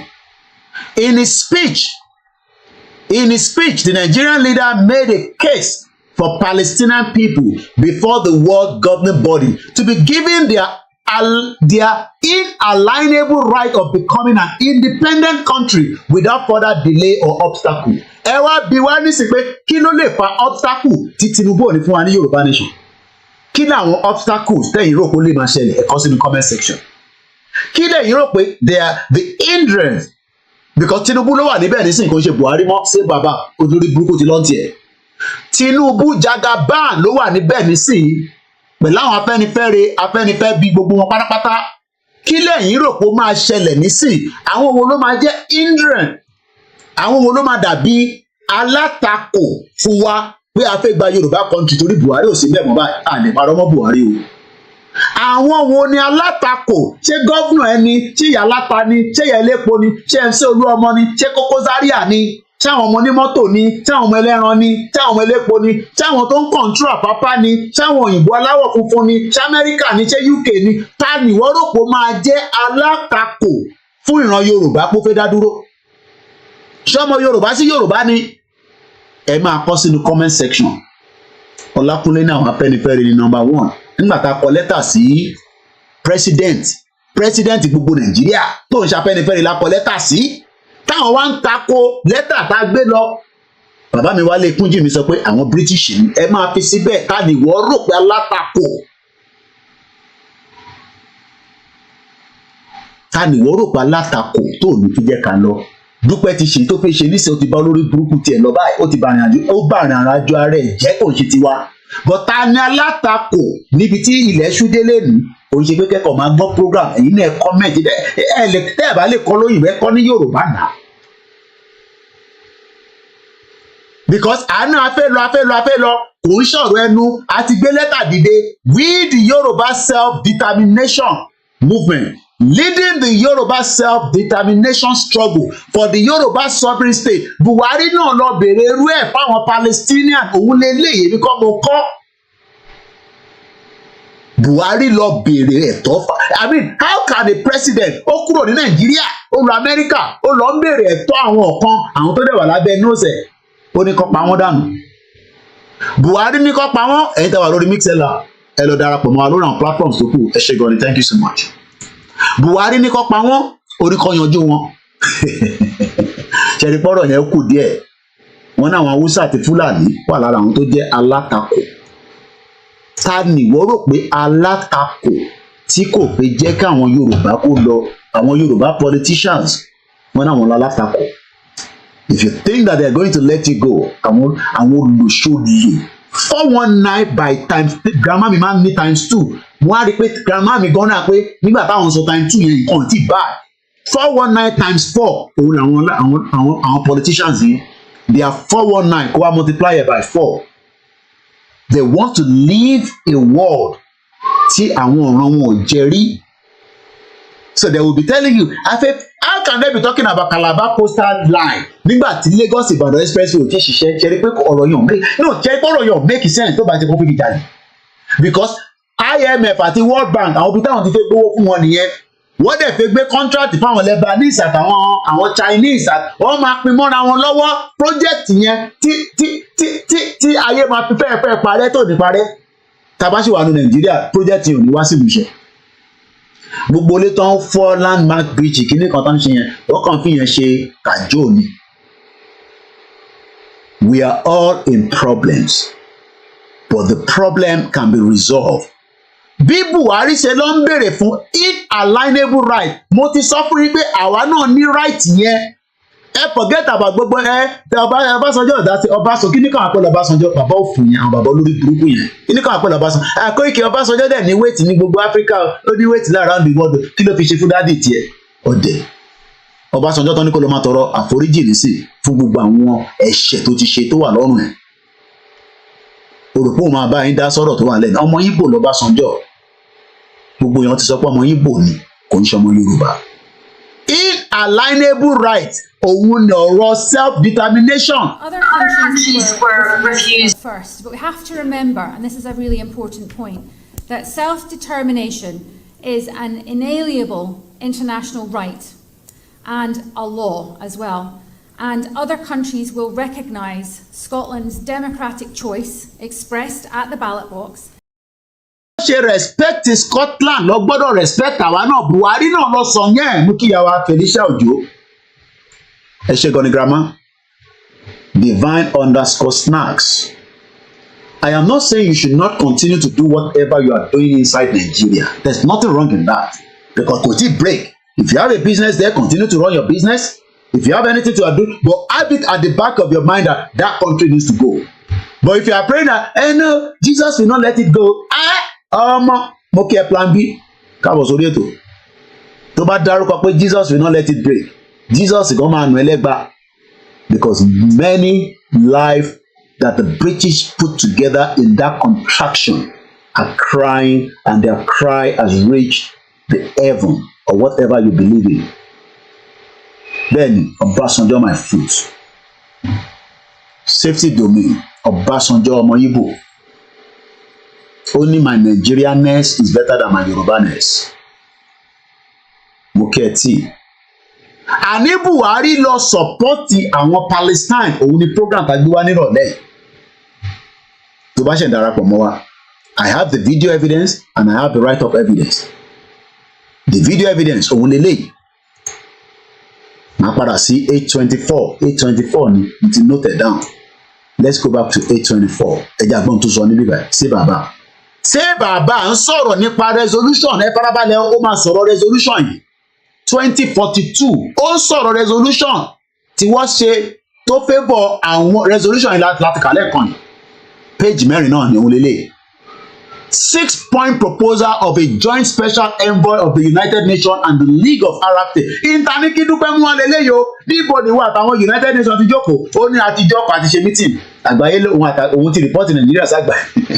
Àwọn òmùgọ̀ wọ́n ní United Nations camera ó ń cover gbogbo táwọn ṣe ní secretariat àwọn òmùgọ̀ àwọn òsínwé people. Our interest in self-determination will override their evil plan for us. Self-determination kò ń ṣe crime. Lóòótọ́ ní Nàìjíríà wọ́n lè máa ṣe gàgàgàgà gbogbogbò àti negotiate. Lẹ́tà ti wà lọ́dọ̀ Tinubu. Tá a bá negotiate tó bá pray for work. Tó bá work, we will know the next step. Ìyẹn ò ṣe tí àwọn máa propose ní àwọn máa sọ sílẹ̀ nísìnyí. But don't be scared. Kóìkì àwọn olóṣèlú máa lágbára irọ́ ni wọn lágbára kankan. Òfurufú fẹ́ tẹ̀. Mo kí àwọn Esther Wetuga JP. Mo kí àwọn tá a bá jáde ní lọ́gbọ̀n. Crowd yẹn àwa la ní. Yẹ̀rì pa àwọn ní crowd. Wọ́n jáde báyìí. Wọ́n jáde àwọn bíi 20. Tí sójà dé pẹ̀lú bọn pápápápá olúkálùkù ya dànù ni àwọn tó sá lọ àwọn kan lọ sáré bọ́ṣọ àwọn kan lọ bọ́ṣọ ní UI àwọn tó bọ́ṣọ wọ́n kó wọn lọ oṣù mẹ́rin gbáko lọ́mọ akọ́kọ́ lò kan tó dájọ́ wọn àwọn kan ní ká pìtì wọn pọ́mọ Yorùbá ni wọ́n orí wọn pè ṣé àsọ fún wọn kọ́ ṣe sùúrù wọn ojú ń kọ́ àwọn ojú ń kọ́ yìí. Senior Evangelist John àdúrà yẹn a máa gbàdádì ẹ ṣe gan ni wọ́n ní God is your strength bẹ́ẹ̀ ni kò rẹ bá ṣe strength tèmi ló lè ṣe tí mo ṣe yìí ẹ mọ ojú tó wò mí lójoojúmọ́ tán tẹlómi tó yẹ pé bígbà tó yẹ pé kó wá bá mi níbi tí mo wà wà dẹ̀ try gan torí àwọn Senior Evangelist John àwọn náà dákẹ́ àdúrà pé arákùnrin tó ń pariwo pé kí òun lè bọ́ nínú wàhálà ẹ̀ kí ló fẹ́ gé níbẹ̀ àwọn ọmọ mi British ni wọ́n bá wà Nàìjíríà ìlú pọ̀ tó lè máa lọ káàkiri àgbáyé but ẹ̀yin kọ́ ṣọmọ tiẹ̀ náà lè gbádùn bọ́mọ tèmi ṣe ń gbádùn ni ṣọmọ tiẹ̀ lè lọ sọ́dọ̀ dentist kọ́ sáré bá wo eyín ẹ̀. Ìyá mi grandma lè Àjàyí wọ́n ní well done White Lion dúpọ̀ ní tìrì àná followers àní kòkòrò wà lórí wọn sẹ́ grandma kòkòrò yẹn lọ́nà ká bẹ Ọlọ́run kó bá a yọ kúrò bọ̀ irú àwọn tí wálé àníyàn kòkòrò yẹn ò lè kúrò lórí wọn bàbá wa ní kẹ́ support wa mo ní kódà bó bá jẹ́ màmá yọ tútù pa ní owó tẹ̀lé fún mi ní yọ̀kẹ́ lọ máa dá sí YSDN kò yàn ní dámádébi tá à ń lọ àwọn òṣè Yorùbá nation torí pé kaba rówó nínú ẹ̀ yes ibi tí wọn bá ti ń ṣe nìyẹn gbọ́dọ̀ ti jẹ àtayébáyé nìyẹn àdéjàjẹpa bò má jẹ kó tún ẹ pé self determination àní Buhari olórí burúkú ṣe bàbá ṣe ló lọ ń support àwọn Palestine can you imagine we are just half an hour to the end of the program ìrá àwọn ọmọ mi máa lọ sí school lọ́la so mo gbọ́dọ̀ fi àyè sílẹ̀ fún wọn mobile studio díẹ̀ ní bí ṣe ń lò sàlẹ̀ ni mo lókè simple ra wọn máa pẹ̀kẹ́ tó wọlé ẹ ti faṣẹ́ lọ ẹ pẹ̀lẹ́ ẹ̀kọ́ àkàrọ̀ kò easy ara Nàìjíríà ti fa kò sí Bishop Adesina send message wọn ní Koiki kódà n tó ń lọ lọ́wọ́lọ́wọ́ yìí ẹ jẹ́ ká message wọn Bishop send message sí mi nírọ̀lẹ́ wọ́n ní ṣe mo gbọ́ pé wàhálà ṣẹlẹ̀ nílé epo tó ń bára wọn jà òkú ti kú rẹpẹtẹ Nàìjíríà ojoojúmọ́ ló ń jà Nàìjíríà ìlú òfò ní Nàìjíríà sẹ́ Nàìjíríà ò kì í ṣe country èyí tẹ́ ṣe pé ní country ni Bishop send message sí mi wọ́n ní kódà ọlọ́pàá òríyàn padà báyìí nísìnyí everywhere quiet lọ́wọ́lọ́wọ́ ní títì báyìí kò sí epo wọ́n pa bọ̀bọ̀ kan ní Ọbalẹ́ndé lánàá kọ́ lọ́ọ́ bá wa fún un kẹ́ message Bishop lélẹ̀ sí mi Bishop ní sorry what's that message to me there is a fight going on in Ile-Epo Oke-Odu area after Iyanapaja Lagos Hausa and Yoruba people killing each other. This place is both market and residential area. It is along Abeokuta Expressway to Sango-Ota. Money I had myself since last night pé mo not gbọ́ money madness. Money it is good everywhere is paralyzed now. No movement, only few vehicles moving around. It is showing to us Nigeria is cracking down slowly. Àwọn èèyàn rò pé ìjà World War III bí ìjà World War I no World War III àti wà nínú ẹ̀ láti ibi ọdún mélòó kan ìjà burúkú lọ Russia, Ukraine, Israel, Palestine, Sudan. Òkú ti sùn lọ ní Sudan. Òkú ti sùn lọ báyìí ní Sudan. Ìjà ń lọ back to back. Ìjà oríṣiríṣi ìjà cyber attack ń lọ ebi tó ìjà ń lọ lójoojúmọ́ ìwọ̀n Amẹ́ríkà ní táwọn students tán protest rẹpẹtẹ November election America ó máa lẹ́tìkẹ́ ó máa kí ni ó máa lẹ́tìkẹ́ wọ́n ní Bishop ní it is showing to us Nigeria is cracking down slowly once fuel is not available èèlò lè pọ̀ nísìn ṣèbí ẹ̀ ń bá mi jiyàn yan máa lè. Koiki, how do you sit in UK and tell us the price? Mo rẹ́rìn bíi ti jáyàjáyà. No fuel, no light, no good road, no social amenity. Ẹ máa bọ́ sí títì tó bá yá ẹ bẹ̀rẹ̀ ẹ̀tọ́ yín tó ń ṣọ̀rọ̀ Yorùbá nation. Mo mọ̀ pé yíyà ti mú wá. Bó tó bá dé stage kan, body no go take am anymore. Ẹ bọ́ sójú títì. Evangelist rẹ́rìn ni bẹ́ẹ̀ ni. Ìyá ti mú gbogbo wa bẹ́ẹ̀ mi náà bá wà nílé ìyá mama mú mi náà bẹ́ẹ̀ bọ̀tọ̀ Ọlọ́run ní kí mọ̀ sí tèmi ní foresight ó ti sì ìyá yẹn sá dànù 30 years ago. Mo sọ fún mọ̀ sí mi mo ní mo fẹ́ lọ Unilag ó ní Unilag kọ́ Unilogo ni ó ní kí ló ń ṣe ní Unilag mo ní yunifásitì ní kí lọ gba jam ó ní lọ́jọ́ kókó lọ máa kọ́ kọ̀ǹpútà tí bá ti tu owó jọ máa wá bí ṣe máa lọ gba visa láì ní Àbújá tó máa wá bá mi ní London.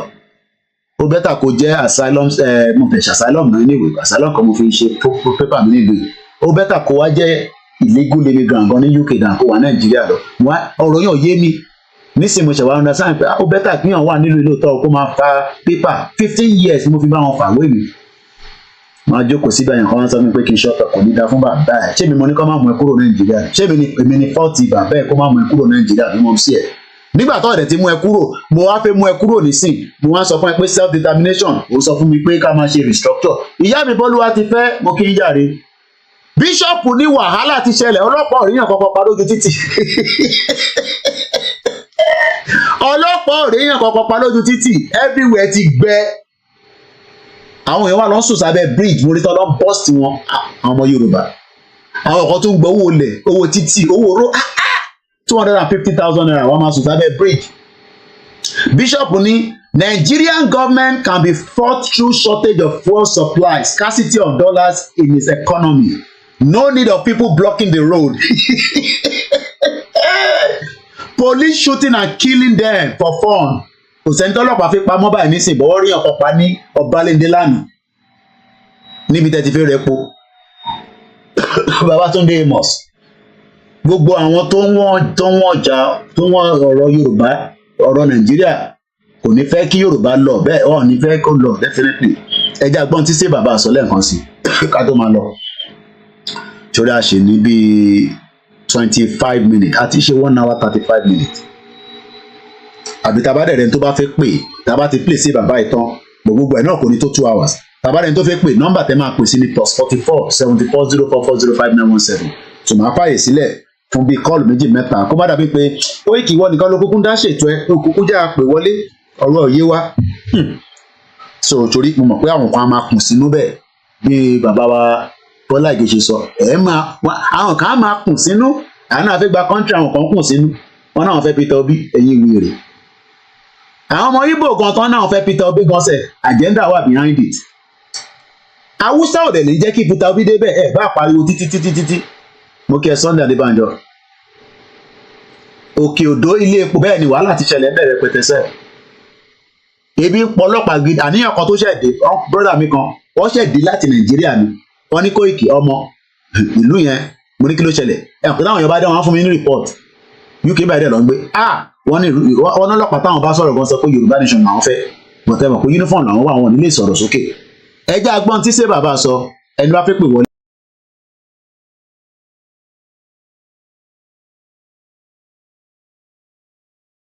àbínú mo ti meet Mike ẹjẹ́ agbọ́n tí ṣé bàbá sọ.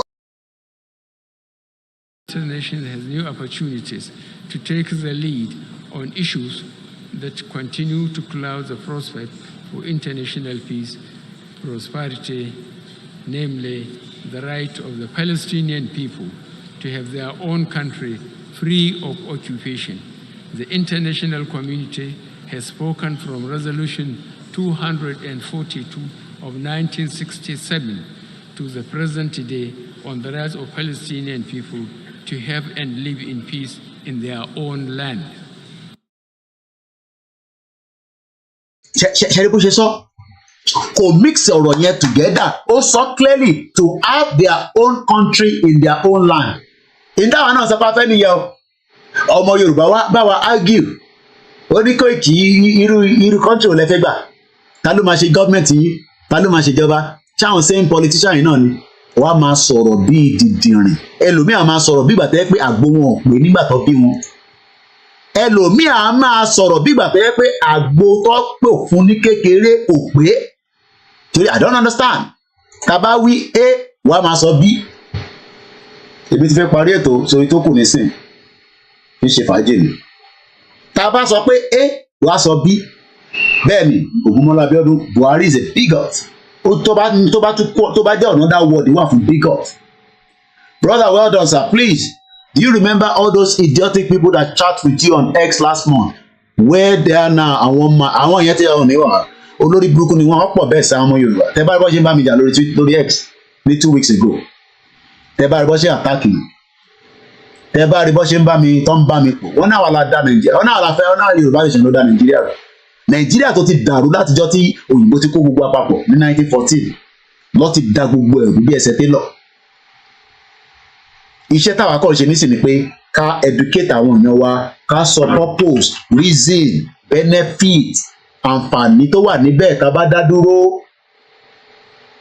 tó yàtọ̀ sí ìta wà nísìn náà pè ní ìlú òfò Nàìjíríà èdè ènìyàn fi ń kọ́kọ́ understand pé country lélẹ̀ tó bá sọ pé Chinese èdè wo ló ń sọ níbẹ̀ tó bá ní German èdè wo ló ń sọ níbẹ̀ tó bá bí ìwọ́dà lọ sí France kó máa lọ sọ English family friend mi kan ní 3 weeks ago holiday kan tó wà lọ́nà pé kọ́ọ̀kan fi wọlé wọ́n lọ France wọ́n ní gbogbo òyìnbó táwọn sọ sí wọn ọ̀dà wọn lóhùn òyìnbó kọ́ òyìnbó ni ẹ jẹ́ ń lọ bá brọ́dà mi àwọn èèyàn gidi sọ̀rọ̀ kọ́ agbọ́n tó fẹ́ sọ jáde ẹ yẹ gbọ́n sókè ẹlẹ́ni line. ẹ jẹ́ ti window ẹ̀rọ apátẹ́gùn yẹn fẹ́ máa pọ̀ jù yẹn pé London weather oríṣiríṣi ni ẹ máa sọ tí ń lọ jáde gbogbo. àbí ẹ kú ètò. ètò ni ẹ sà. kò sí much tí mo fẹ́ sọ tó wípé it is high time kí àwọn èèyàn wa kan ṣí ọpọlọ wọn sílẹ̀.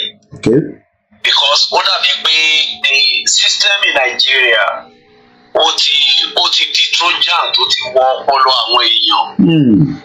Ó ti jẹ́ ọpọlọ àwọn èèyàn run débi pé they can no longer think, they can no longer reason. So in fact level tí ọ̀pọ̀lọpọ̀ wà ní Nàìjíríà nísìnyí they have been so enslaved by àwọn politicians tá hijack sovereignty wa. They have been so enslaved tó jẹ́ pé tá bá rí freedom múlẹ̀ tá bá tún jẹ́ ìwọ̀n wọn believe me honestly you will still need to push them before they move. Even when they have been free, never free, one come to jail or one come to let's say one, they still believe that they are still in slavery. They will remain where they are until they are pushed. Because they won't move. If it's still left for one year, one day again. And the most unfortunate part of it is those that call themselves elites. So they only went to school but they are not educated. That is the worst part of it. And the reason why I say this is that every day they keep trying. And how are they trying? They are trying the same thing over and over again. And believing that they will get a different result. I have said it times without number. Nigeria is a mere skyscraper, only foundation. So it does not matter who you put in it.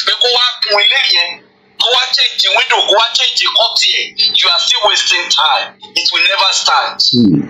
It's not sustainable. It's not sustainable. So if Buhari, the cow, I call him the cow, because spirit of cow lonely.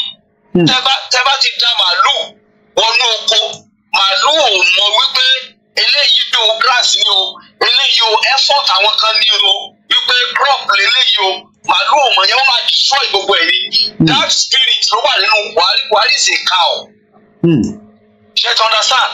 Now nígbà tó ń kọ́ fún tó lọ kà á pé àwọn Palestinians that they should be allowed to exercise their self-determination and live peacefully in their land.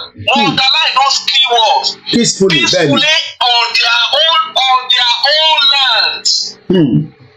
Which means Buhari wọ́n kọ́ fún wọn lè ká wípé there are some people tó jẹ́ pé they are indigenous people and they are living on their own land. How come our people are not answering the question? How come we cannot live peacefully on our own land? How come some people are infiltrating our own land and some of our own leaders are saying, let's still give them a chance? What kind of chance are we giving when they are terminating our lives? What kind of chance are we giving when we cannot live peacefully on our own land? What chance are we giving them when each day that we spend in that country is a waste of our life and it is irreversible? So what we are trying to say is that the longer they will give the chance, the more we waste our own life, because a time wasted is a life wasted. It's irredeemable. You can't recover it. And nothing on here. So if we waste another 4 years, we waste another 8 years, everybody added to their own ages. It's a waste and we cannot get anything from it. I just hope that people will rise up and they will wake up when they are pushed to the wall. But the people I see in Nigeria, they are such that in fact, they will not move except to push them. God bless you, my brother. Eshegoni, thank you so much. Ekopolo, Eshegoni. Abashire tó fẹ́ pè 9 náà ni mo gbé síbẹ̀ yẹn. Ìyá mi Esther ìwé to God JP. Afenifere, we are not going to let you dictate our life for us, because you have all lived your own lives and the so-called politician. But I can read video content mo fẹ́ gbé wọlé ẹja gbọ́ tó sọ. I congratulate fellow Nigerians who have realized their power, that their votes count.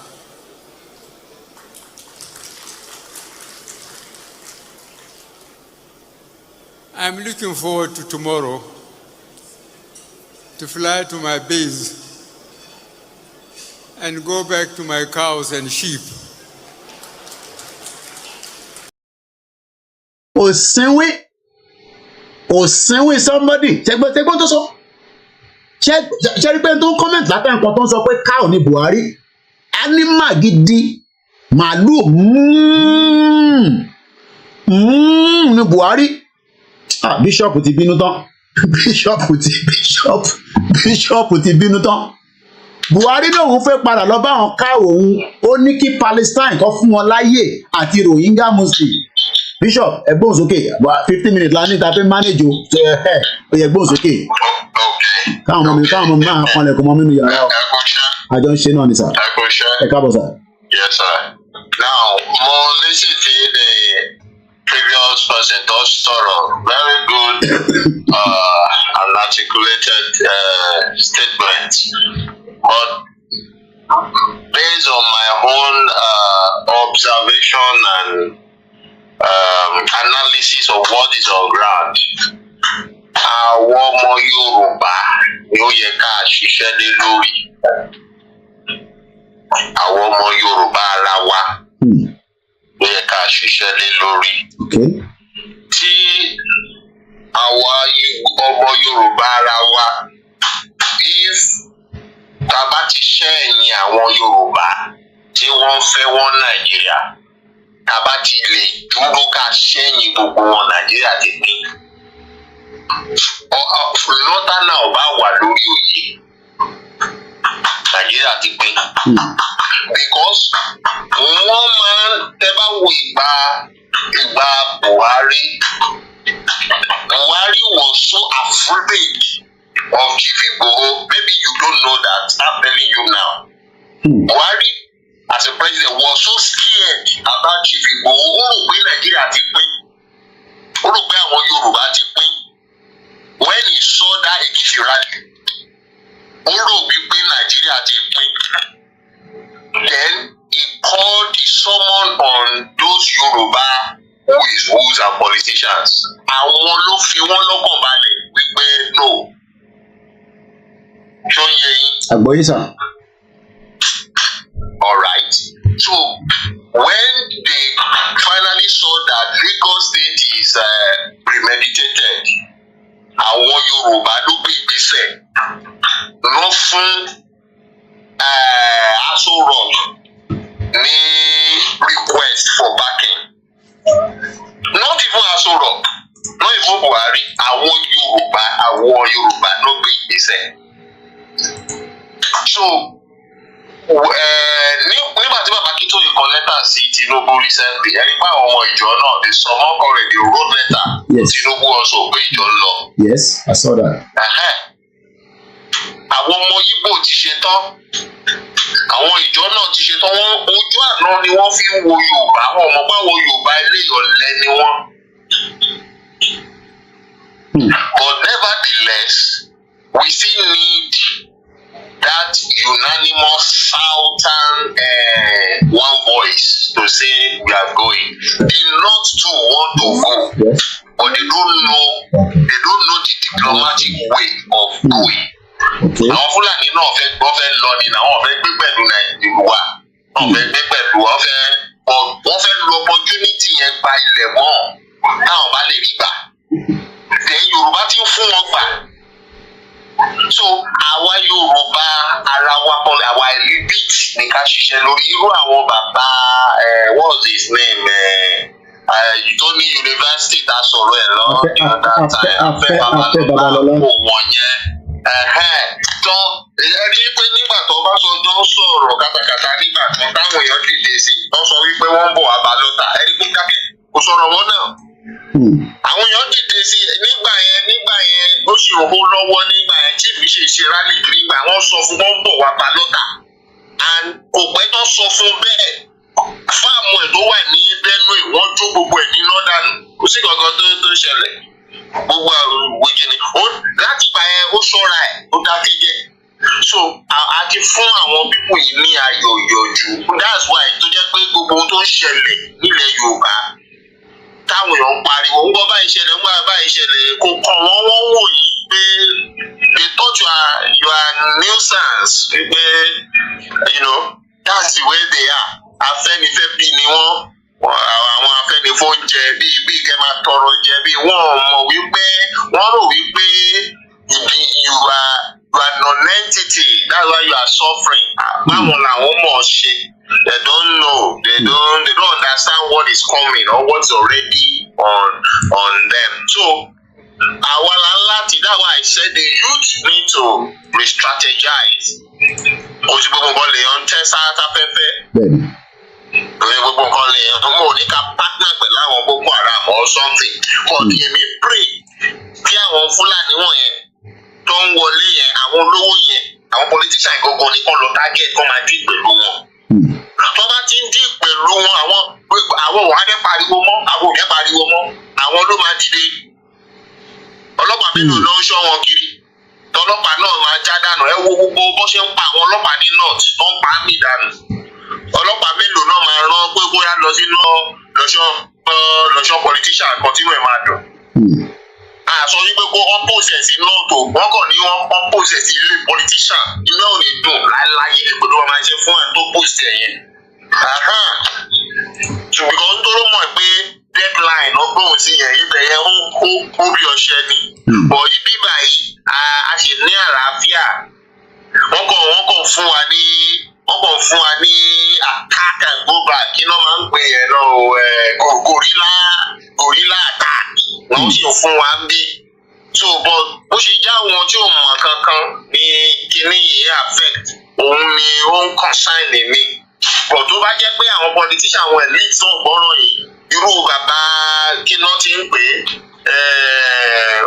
tó tẹ̀lé wọn lọ sí Aso Rock the other time Falaye. I was so disappointed at that man. Wọ́n Fúlàní ti gbé nínú oko ẹ̀ lákùrẹ́. A whole former permanent secretary of the federation during Abacha.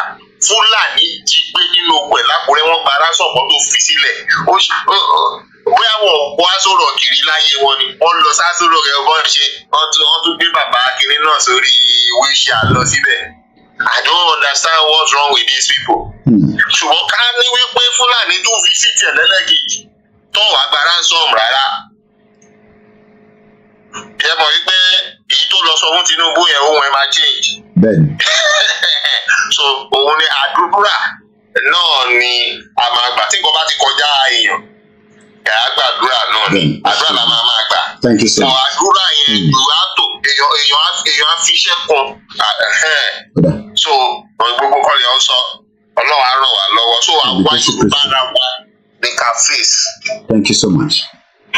Bishop. Yeah. Well, that is Bishop, and we are just literally 8 minutes to the end of the program. Thank you so much. Buhari cares about Muslims in Myanmar. This was published September 26, 2017. President Buhari, notable achievement at the 72 United Nations General Assembly in New York was doing a good job of reading out a high-minded speech that contradicted his worldview as if it were poem from his heart. His posturing was to convince for a man that is seldom credited with a talent for playing to the gallery. His powerful audience were so taken in by his dissembling that they instinctively applauded at every junction where it sounded like the voice of a reason admonished a stubborn world. Buhari's well-received speech was not so much an address to the world as it was an unwitting exposure of the asymmetrical atmosphere of his morality. He revealed the two terror-specific conscience he harbored within himself. The default conscience which governs his decision-making on the home front, and an alternate conscience which inspires his scripted performance on the global stage. He spoke from a standby idea conscience when he offered a humanist commentary on the most serious crisis confronting the world today. He name-checked ISIS, North Korea, and corruption in developing countries. He said the right things and he used the right tones. Buhari honed in on the persecution of the Rohingya Muslims of Myanmar. He bemoaned their suffering and apparent statelessness. He said it was a shame that after the international community had helped facilitate the genocide of Bosnia and Rwanda through fatalistic accusations, it was silently watching the ethnic cleansing of Myanmar minority gathering momentum. Easy, brother Amidada láti Miami. He also elaborated on the need to advance the peace process in the Middle East. He said it was time to move beyond the rock of diplomacy and take the step towards a two-state solution. He urged for the dismantle of the blockade of Gaza as a step towards the urgent realization of sovereignty for the Palestinian nation. Buhari effectively laundered his image by taking sensible positions on the key issues. If speeches alone suffice to make a moral leader, he would have walked up the stage bigger in stature and significance, except that he doesn't live up to the spirit of the noble speech before an exotic assembly. In telling his son, ìwọ tó wá ń sọ̀rọ̀ nípa àwọn ará bí èyí tó wà lẹ́nu ọ̀nà ẹ̀ ò sọ kọ́kọ́ sí mo kí brother mi Waris Jinadu ẹ káàbọ̀ sà. So in telling his son, mo kí ẹ easy lẹ́ẹ̀kan sí mo kí our faith. Remember what trolling this in Ghana, I think this will help us to take the step as well. Let us all start donating to YSDN. Very, very important. Straightforward. Click on the donate and it will bring you down to where you can make that donation. As we are bringing the program to an end this evening, his affection of empathy, Buhari ní empathy pẹ̀lú àwọn Rohingya Muslims àti Palestine, was a cold diplomatic exercise in hypocrisy. Ó rò pé àwọn stupid people ló ń bá sọ̀rọ̀ lórí world stage. Easy ní kí n máa kí Ìgbòho ṣá Ṣẹ́gun ọ̀nà ẹ̀ka bọ̀ sí orí ètò mú kí gbogbo ẹ̀yin tẹ́ ti ṣiṣẹ́ lọ ẹ̀yin tẹ́ ṣe ń lọ ṣe night ẹ̀yin Uber driver mú kí yín ẹ̀yin sister mi tẹ́ ṣe wà ní salon káàkiri gbogbo àgbáyé tẹ́ ti ń ṣe bẹ́ ṣe máa jẹ káràkátà ẹ̀yin bábà ẹ̀yin lómi ẹ̀yin oní pure water nílé gbogbo ohun tó lúkálukú wa bá ń ṣe ọ̀bẹ Elédùmarè á bá wa kàṣẹ sí i. Buhari rò pé àwọn ọ̀dẹ̀ lòun bá sọ̀rọ̀ ní ẹnu ọ̀nà ilé ẹ̀ wàhálà ń bẹ níbẹ̀ kò rí kankan ṣe sí i. Waris Jinadu brother wa ni Yoruba has 3 battle opponent to look out for. Silver Badmus ni brother, well done sir. Please, do you remember those idiots? Mo ti kàn ilé ẹ̀kọ́. Ìyàwó Bólúwatifẹ́ Abíọ́lá Bùkí. Mo fẹ́ ká máa rántí pé Buhari evil man ni evil tó bá dẹ́n tó evil jù. Ó ń sọ̀rọ̀ nípa àwọn Palestine. Ó ń sọ̀rọ̀ nípa àwọn Rohingya. Ó dà pé kọ̀ọ̀kan tó fẹ́ wọlé. Ẹ jẹ́ ká sáré kọ̀ gbá kọ́ọ̀lù yẹn ẹ máa bá wa ṣe ní kíákíá torí àsìkò torí ara tí à ń lò láti fi studio wa náà ni ẹ bá gbé ní kíákíá ẹ máa kó pẹ́ brother mẹ́jọ ẹ gbóhùn sókè àsìkò ti lọ. In fact mo ń gbàgbé látàárọ̀ in fact àwọn èèyàn tó jẹ́ contribute wọ́n ti sọ nǹkan tó bẹ́tà because nǹkan tó yẹ kí àwọn elders wáyé kan máa fi gbogbo lọ́dọ̀ọ̀dọ̀ sí yẹn náà ní pípé torí pé àti máa fíṣítì wọn náà ni. tó yẹ pé wọ́n ti ń gba fíṣítì ni tó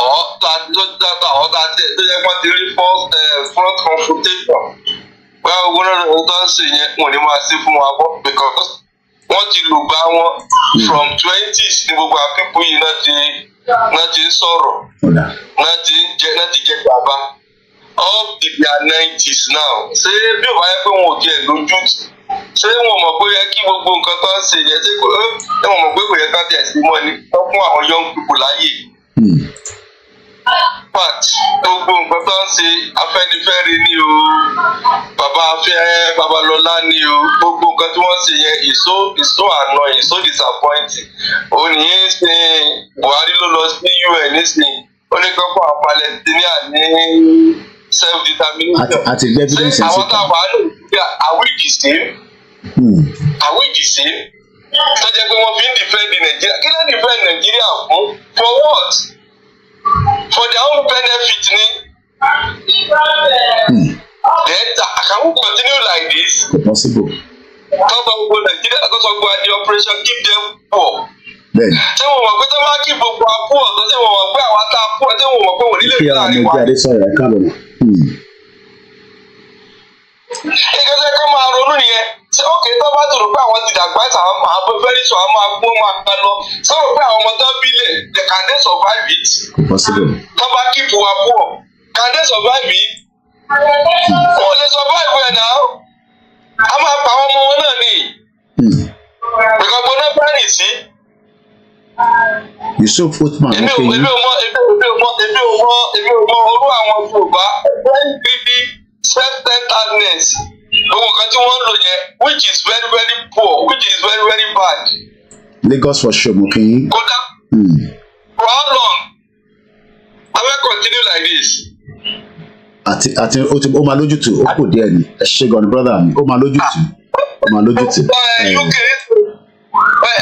pè àwọn conflict mẹ́rin náà wà papọ̀ and they are self governed. Bẹ́ẹ̀ni. Despite that àwọn yẹn ìṣe sọ pé a fẹ́ kúrò. Bẹ́ẹ̀ni. Àwọn ẹsẹ̀ pray. Bẹ́ẹ̀ni. So kí á ló and they are speaking the same language. Bẹ́ẹ̀ni. Kí á ló dé jẹ́ pé àwọn àtàwọn sọ the same language kó ló jẹ́ pé àlè àtọ́pá fẹ́ kúrò. Kí ló dé? What's the problem? Kí ni ìṣòro ta ní pẹ̀lú wọn?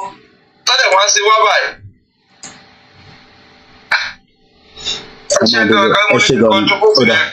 Thank you so much. Mo kí brother mi ID Noble ní gbogbo Italy, àwọn lọ́dún Italy mú fún wa. Mo kí gbogbo ẹni tẹ́ wà ní Belgium títí dé Australia, Switzerland. Mo kí Simon Ekpa ní Finland. Mo kí gbogbo ọmọ Yorùbá káàkiri gbogbo ibi tí a bá wà. Ibi tá a máa mú àdàgbà ètò tìrọ̀lẹ́ yìí, ibi tá a máa mú dé náà láti ń dé yìí. A tún máa wá èyí náà la máa bá àbí àjọ máa bára wa náà ni start Instagram padà kan tó ń lò. Mo kí gbogbo ọlẹ́ẹ̀kan sí, don't be tired, don't be fed up.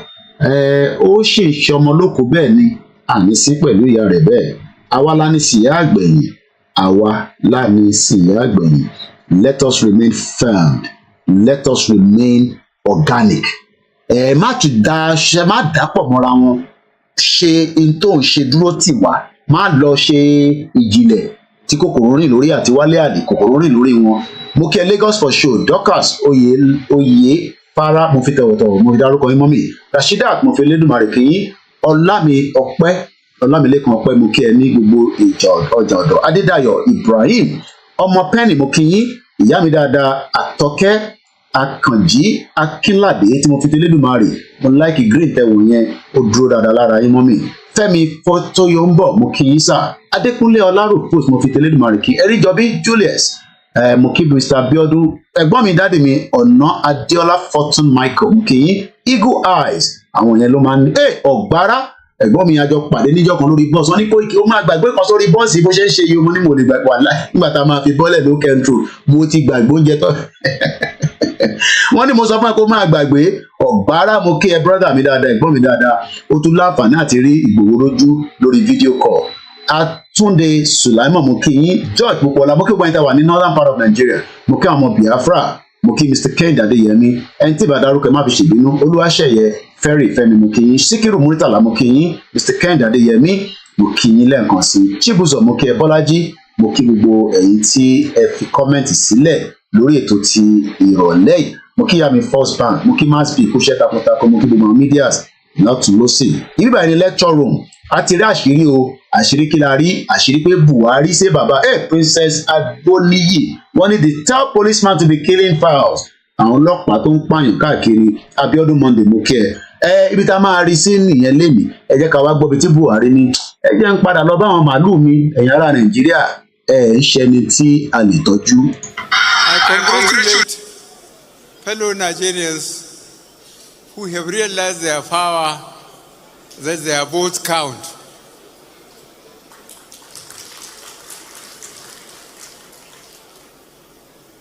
I'm looking forward to tomorrow to fly to my base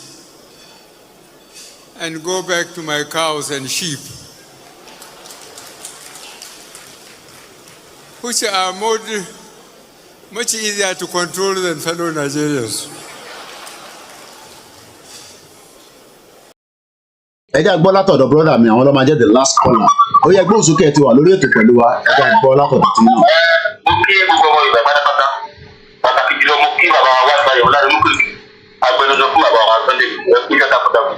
Ojú mi sí ìlànà ẹ̀kọ́. Orúkọ ti ní bàbá láti orílẹ̀-èdè Nàìjíríà, Akínyẹ̀kúṣẹ́. Èmi kàfẹ́ kí bàbá àwọn aráàlú kò jùlọ bá wa sọ́mádé tuntun tó bá pe àwọn tó jẹ́ bí lọ́gà àwọn tó jẹ́ àwọn ẹgbẹ́ olóyìnbó náà. Kọ́mọ́ dá àti ohun àti tàwa tẹ́lẹ̀ ní oṣù kọjọ kọ́mọ́ dá àwọn àdó kọjọ olóyìnbó náà. Nǹkan tá à ń ṣe yìí kọ́jọ́ ká pọ̀jù mọ́ kọjọ olóyìnbó náà. Mo jẹ́ kẹ́ bá a gbọ́ àwọn obìnrin wa tó jẹ́ lọ́jọ́ kọjọ́ ká máa pọ̀jù níbi ká àdó ni ẹ̀jẹ̀ máa fi wọn. Gọ́ọ̀kẹ́ ìwádìí ayọ̀ máa. Ẹ ṣe gan ni. Thank you so much. Ẹ ṣe gan ni. Mo kí gbogbo èyí ti Libya láti òkè délẹ̀, mo kí Great Yoruba Nation, and on that note I gotta go now torí kò sí àsìkò mọ́ rárá.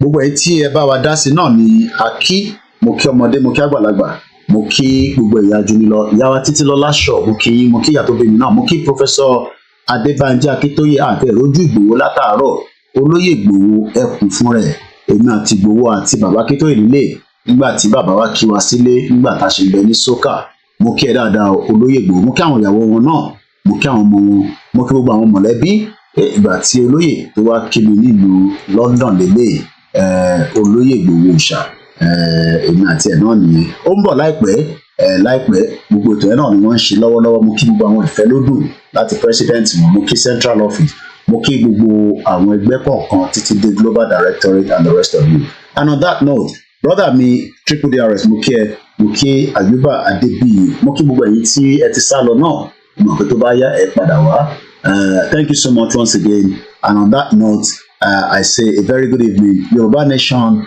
has come to stay. Buhari àti rashiri ó ní òun sọpọ́tì Palestine kò wá ń ṣàwọn yẹn nìkan àti Rohingya tó bá lè pronounce ẹ̀ dáadáa sọ pé àwọn mùsùlùmí kan tó ń bẹ lọ́nà Asia pé Buhari sọpọ́tì wọn ẹni tó bá sọ pé rọ́ ni sọ pé kó lọ wo ètò Koiki Media tó ṣe ní ìjọ kejì ọjọ́ oṣù karùn-ún ọdún 2024 tó pe àkọlé ẹ̀ ní ìgbẹ́pin ní àkọlé tí mo lò lénìí òun ni mo ní why Buhari supported Palestine and Rohingya Muslims in Myanmar for self-determination kí ló wá ṣe torí tàwa torí pé kò fẹ́ràn àwa náà ni. On that note, a very good evening. Thank you so much. Enjoy the rest of the day. Well, revolution ṣe tí a máa ń polongo bílò nígbà òní revolution máa bẹ̀rẹ̀ yan ní déètì ìṣe máa jáde nígbà ní revolution máa bẹ̀rẹ̀ láàárọ̀ ọ̀la no it doesn't work like that. Gbogbo èèyàn ló mọ̀ pé kò sí kankan tí ó ń bọ̀ tílẹ̀ ò ní gbà òun lọ̀rọ̀ Nàìjíríà revolution wọn kì í televise wọn kì í mú date ó máa spring out ní tó bá dẹ̀ ti spring out ó spring out nìyẹn. Thank you so much for watching ó tọ́jọ́ mẹ́ta and on that note thank you so much enjoy the rest of the day bye for now.